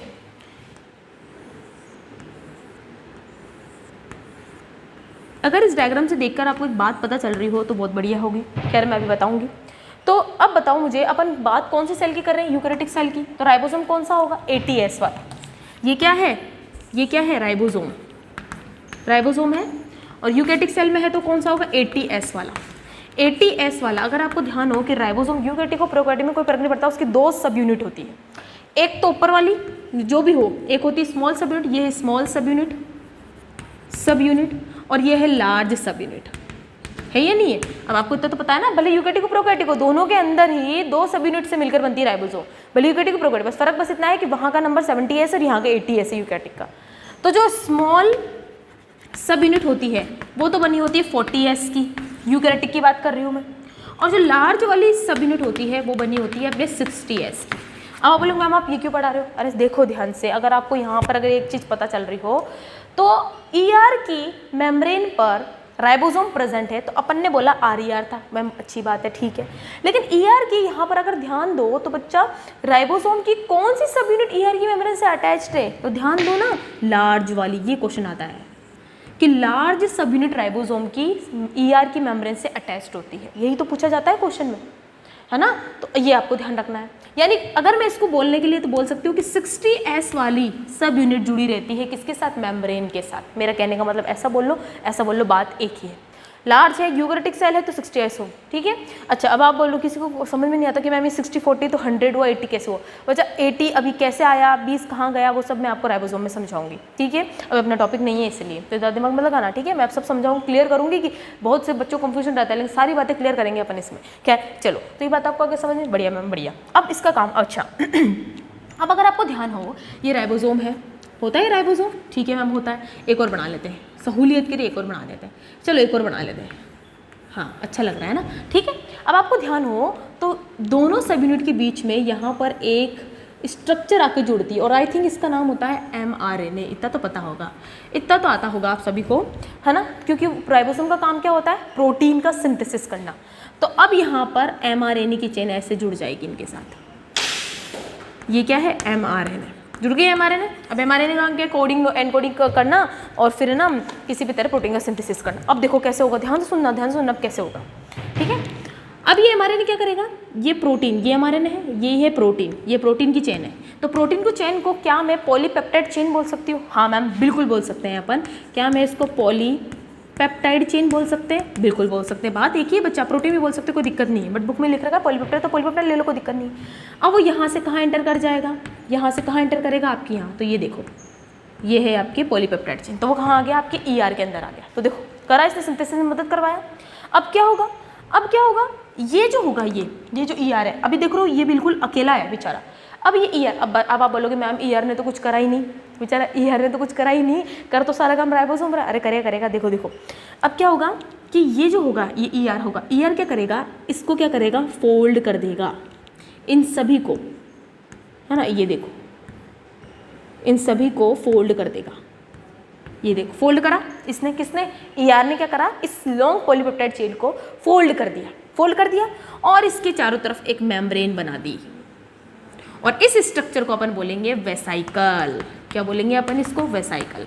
तो अब आप देखो कितने सारे क्वेश्चन बने, और ये वेसाइकल आपके बाहर आएगा और ये ऐसे बाहर निकल जाएगा। ठीक है, निकल गया बाहर और ये वेसाइकल का रूप ले लेगा। अब बताओ यहाँ पर वेसाइकल कहाँ था, ये रहा, ये निकला बाहर, ये देखो निकल रहा है बाहर, यहाँ से बाहर निकल रहा है, ये निकला। अब यहाँ से कितनी सारी बातें पता चली, पहले तो देखो कितनी सारी बातें पता चली कि वेसाइकल का फॉर्मेशन ईआर से होता है और लाइसोसोम का फॉर्मेशन गोल्जी बॉडी से होता है, यहीं से आता है क्वेश्चन। इसलिए तो मैंने बोला कि पहले ईआर में बनेगा जो भी बनेगा, ईआर से वेसिकल में ट्रांसफर हो गया, वेसिकल में ट्रांसफर। अब ये वेसिकल जाएगी गोल्जी काय में, अब ये वेसिकल जाएगी गोल्जी बॉडी में, फिर गोल्जी बॉडी इसको लाइसोसोम बनाएगा। अभी कैसे बनाएगा अपन आगे वाले लेक्चर में देखेंगे, बट यहाँ तक मेरा काम तो कंप्लीट हो गया ना। तो देखो इसने क्या करा, तो इसने क्या करा ईआर ने, तो कुल मिला के प्रोटीन सिंथेसिस करवाया। बात तो एक ही है बच्चा, ये बोलो बहुत, बात तो एक ही है ना, प्रोटीन को सिंथेसिस करवाया।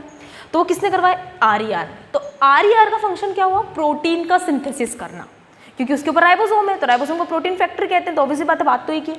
तो आरईआर का फंक्शन क्या होगा, प्रोटीन का फॉर्मेशन, प्रोटीन सिंथेसिस। इसके साथ साथ अब अगर आपको ध्यान हो आपकी बॉडी में ऐसे कौन से स्ट्रक्चर्स होते हैं जो आपके मैक्सिमम प्रोटीन से बने होते हैं, वो होते हैं एंजाइम्स। तो ये एंजाइम का भी फॉर्मेशन करवाता है, ये आपको ध्यान रखना है। ठीक है, एंजाइम के साथ साथ ये प्रोटीन भी बनाता है, तो दोनों बातें आप, और कुछ मात्रा में सिक्रेशन भी करता है, ये बात आपकी बुक में ऐसा लिख रखा है। आया समझ में आपको। तो ये तो था आरईआर। तो आरईआर का फंक्शन आपको पता चल गया, प्रोटीन सिंथेसिस करेगा, एंजाइम भी बनवाने में मदद करेगा और कभी कभी सिक्रेशन भी कर लेता है, लेकिन कैसे करता है वो मैंने आपको बता दिया। और वैसे सेम ऐसा ही होगा एसईआर में। तो एसईआर में इतना डिटेल में नहीं बताऊंगी क्योंकि उसमें इतना पूछने ज़्यादा। एसईआर का जो होता है, अब ये आपको आई थिंक समझ में आ गया। ठीक है, अब यहाँ पर मैं आपको मजेदार बात बताती हूँ, ध्यान से सुनना सबके सब। आरईआर जो बॉडी होती है, अगर आपने पढ़ा हो न्यूरॉन पढ़ा हो, तो न्यूरॉन में जो साइटोन वाली जो बॉडी होती है उसमें ग्रेन्यूल होता है जिसका नाम है निसल ग्रेन्यूल। निसल ग्रेन्यूल नाम सुना, ये स्टामा करके पॉइंट बता रही हूँ मैं, निसल ग्रेन्यूल। ठीक है, निसल ग्रेन्यूल जो होता है वो मॉडिफाइड रूप होता है किसका, आरईआर का। समझे बात को, नहीं समझे, क्या बोला मैंने कि निसल ग्रेन्यूल जो पढ़ते हैं ना अपन, वो निसल ग्रेन्यूल वो किसका मॉडिफिकेशन रूप होता है, वो आरईआर का होता है। मॉडिफाइड रूप किसका, आरईआर का। ये आता है क्वेश्चन कि निसल ग्रेन्यूल किसका मॉडिफिकेशन होता है, तो ध्यान रखना ईआर का। ईआर में भी पूछे तो किसका बताओगे, आरईआर का। सेम यही मैं एसईआर के अंदर भी बताऊंगी, ये पॉइंट आपको, ऐसा ही पॉइंट आपको एसईआर में बताऊंगी, फिर अपन उसके अंदर बात करेंगे। तो ये था अपने आरईआर, आई होप आपको समझ में आया। ठीक है, तो ये तो था अपने आरईआर, इसको रफ क्यों बोलते हैं, कैसे काम होता है, कौन सी यूनिट जुड़ती है। अभी तो एक दो चीज़ें और है मैं आपको बता देती हूँ। वैसे तो देखो ज़्यादा टाइम वेस्ट नहीं होगा, मैं फिर आपको एक और चीज़ और बता देती हूँ। बच्चा देखो, ठीक है, ये आपने बात करी। अब अगर आपसे क्वेश्चन आए कि लार्ज सब यूनिट ईआर से कैसे जुड़ती है, यहाँ पर ऐसा क्या है जिसकी वजह से ये इसको जोड़े रखेगा, तो आंसर है राइबोफोरिन प्रोटीन। यहाँ लिख देती हूँ मैं, राइबोफोरिन प्रोटीन। आई थिंक आपने नाम सुना होगा इसका। तो राइबोफोरिन प्रोटीन ईआर को राइबोसोम से अटैच करता है, ये आप ध्यान रखना। अब आप बोल रहे हो कि मैम हमने शायद कहीं और पढ़ा है ये, अब आपको शायद याद भी आ रहा होगा कि मैम दो राइबोसोम के सब यूनिट के बीच में भी तो यहाँ पर राइबोफोरिन होता है। हाँ बिल्कुल होता है, मैं मना कहाँ कर रही हूँ, बिल्कुल होता है। अगर याद हो तो कि दोनों सब यूनिट जो होती है वो अलग अलग होती है जब तक वो प्रोटीन सिंथेसिस नहीं करती। ध्यान रखना इस बात को, जब प्रोटीन सिंथेसिस होता है तभी दोनों सब यूनिट आपस में जुड़ती है, अदरवाइज नहीं जुड़ती। कह रहे अपन आगे बात करेंगे। तो यहाँ पर भी दोनों को जोड़ने के लिए राइबोफोरिन होता है, लेकिन अब आप बोलोगे मैम फिर दोनों डिफरेंस क्या है। बच्चे राइबोफोरिन के साथ मैग्नीशियम आयन भी होता है, ये आपको ध्यान रखना। और यहाँ पर ये प्रोटीन होता है, ये क्या एक तरीके का प्रोटीन है। ये है काम की बात जो मुझे आपको बतानी थी। तो ये अपना RER I think I hope आपको समझ में आया। एक बार देखो इसको अच्छे से कि क्या करा अपन ने, यहाँ से पूरा स्टार्ट करा, कैसे कैसे अपन पूरा देख बच्चा अच्छे से समझना, क्वेश्चन अच्छे बनते। अब ये अब भूल जाओ इन बातों से, राइबोसोम प्रोटीन तो आरईआर है, अब उसके आगे बढ़ जाओ थोड़ा सा, अब क्वेश्चन लेवल के आते हैं। ठीक है, चलो अब इसको हटाते हैं और अपन पढ़ेंगे अपना आगे का कौन सा, एसईआर वाला। हटा दें इसको, हटा दूँ। चलो अब अपन क्या पढ़ेंगे, एसईआर। एसईआर ज़्यादा बड़ा नहीं है, छोटा ही है, ज़्यादा उसमें ज़्यादा इतना माथापड़ी नहीं है। इतना ज़्यादा डिटेल में नहीं है उसमें, बस ऐसे यार मैं 1-2 बातें बतानी है इसमें मेरे को आपको। देखो दूसरा है SER, बच्चा मैं स्पेलिंग लिख रही हूँ स्मूथ ER बच्चा, क्योंकि ये स्मूथ आप ध्यान रखना। अच्छा, इसके अंदर आपको ज़्यादा ट्यूब्यूल्स दिखेंगे और कम सिस्टर्नी दिखेंगे, बता चुकी हूँ मैं आपको, है ना।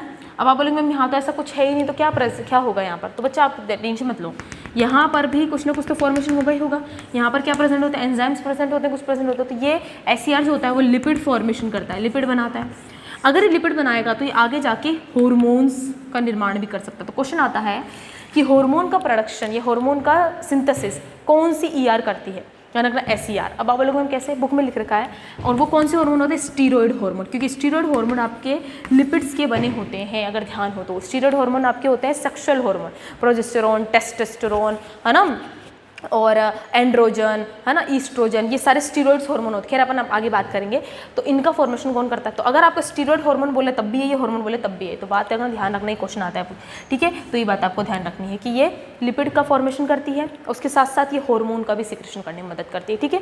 अभी कैसे करती है ये अपना टॉपिक नहीं है बच्चा, ठीक है, ये अपने सिलेबस में नहीं है। बस मुझे आपको आर्यर के में बताना जो अपने सिलेबस था, तो अपन वो ध्यान रखना, बाकी इसका बस इतना ही ध्यान रखना।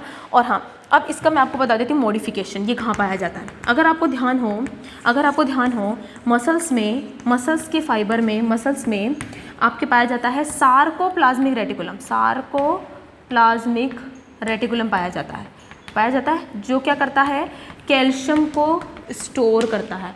तो अब आप बोलोगे मैम ये चीज़ यहाँ क्यों बता रहे हो? क्योंकि बच्चा सार्कोप्लाज्मिक रेटिकुलम जो होता है वो SER का यानी स्मूथ एंडोप्लाज्मिक रेटिकुलम का मॉडिफिकेशन होता है। ये बात आपको ध्यान रखनी है। जैसे मैंने वहाँ निसल ग्रेन्यूल को बताया, वैसे मैं यहाँ, वैसे तो और भी होते हैं बच्चा, लेकिन अपने सिलेबस में नहीं है। आप उतना ही ध्यान रखो जितना अपने सिलेबस में है। एडिशनली है एक तरीके का ये, लेकिन इतना तो आएगा ही आएगा आपके। तो सार्कोप्लाज्मिक रेटिकुलम होता है। सार्को का मतलब क्या होता है? सार्को का मतलब होता है मसल। सार्को का मतलब होता है मसल को मेडिकल लैंग्वेज में सार्को बोलते हैं। खैर अपन आगे बात करेंगे। तो क्या देखा अपन ने कि जो सार्कोप्लाज्मिक रेटिकुलम होता है, जो मसल्स फाइबर के अंदर होते हैं, वो किसका मॉडिफिकेशन होता है? SER का, स्मूथ एंडोप्लाज्मिक रेटिकुलम का मॉडिफिकेशन होता है, जो थोड़ा मॉडिफाइड होकर कैल्शियम को स्टोर करता है। ये क्वेश्चन आता है, देखिए ध्यान रखना, कैल्शियम को स्टोर करने वाली ऑर्गेनेली का नाम बताइए जो मसल से प्रेजेंट होती है। तो सार्कोप्लाज्मिक रेटिकुलम बोले या मॉडिफाइड बोल दे तो ER बताना, अगर ER में भी पूछे तो SER बताना, ठीक है।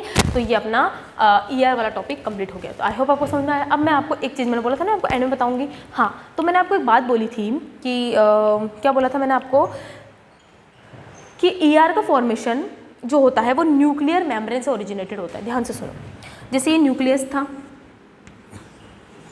ये अपना न्यूक्लियस है, ठीक है, न्यूक्लियस है, और एक मिनट, है ना, और यहीं से अपनी ये ओरिजिनेट यानी ऑर्गेनल यहाँ प्रेजेंट होती है, ठीक है। अब मैंने आपसे एक बात बोली कि न्यूक्लियस की मेम्ब्रेन से ही ओरिजिनेटेड होता है, ठीक है। अब न्यूक्लियर मेम्ब्रेन जब यहाँ पर ओरिजिनेट, यहाँ से इसको फॉर्मेशन करती है, तो इस प्रोसेस को अपन बोलते हैं बायोसिंथेसिस, ठीक है। अब बायोसिंथेसिस का मतलब होता है कि न्यूक्लियर मेम्ब्रेन जो होगी वो सबसे पहले, आपको पता है कि ER बना रही है, लेकिन न्यूक्लियर मेम्ब्रेन में सबसे पहले ER कौन सी बनेगी? RER बनेगी, फिर RER से आगे जाके SER बनेगी। तो ये सीक्वेंस आपको ध्यान, और इस प्रोसेस को अपन बोलते हैं बायोसिंथेसिस, ठीक है।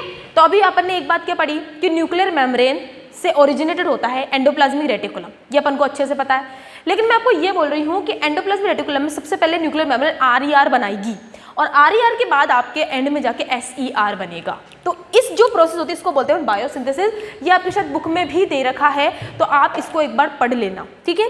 तो ये अपना टॉपिक हो गया एंडोप्लाज्मिक रेटिकुलम कंप्लीट, ठीक है। अपने अच्छे से इसको पोस्टमार्टम करा, ध्यान रखना इसके पार्ट, क्योंकि गोल्जी का में फिर ये टॉपिक आएगा, तो उस समय मैं आपको वैसे बताऊंगी, फिर भी ध्यान रखना चाहिए। तो ये अपना एंडोप्लाज्मिक रेटिकुलम कंप्लीट हो गया। तो अब अपन इसके आगे कौन सा पढ़ेंगे? वेसिकल वाली पॉइंट ध्यान रखना कि ER से ही वेसिकल बनता है, जो बन गया। अब ये वेसिकल गोल्जिका में जाएगा, तो अपन गोल्जिका वाले में पढ़ेंगे, ठीक है। चलिए इस लेक्चर को एंड करते हैं, और अच्छे से इसको पढ़ते रहो NCERT से, तो आपका क्लियर हो जाएगा। 2-3 टॉपिक जो अगर छूटे हुए हैं टेंशन मत लेना, बिल्कुल भी सारे टॉपिक क्लियर कराऊंगी अगर एंड में हो जाएंगे। पहले मैं चाहती हूँ कि मेन टॉपिक हो जाए, ठीक है। चलो तो एंड करते हैं, थैंक यू।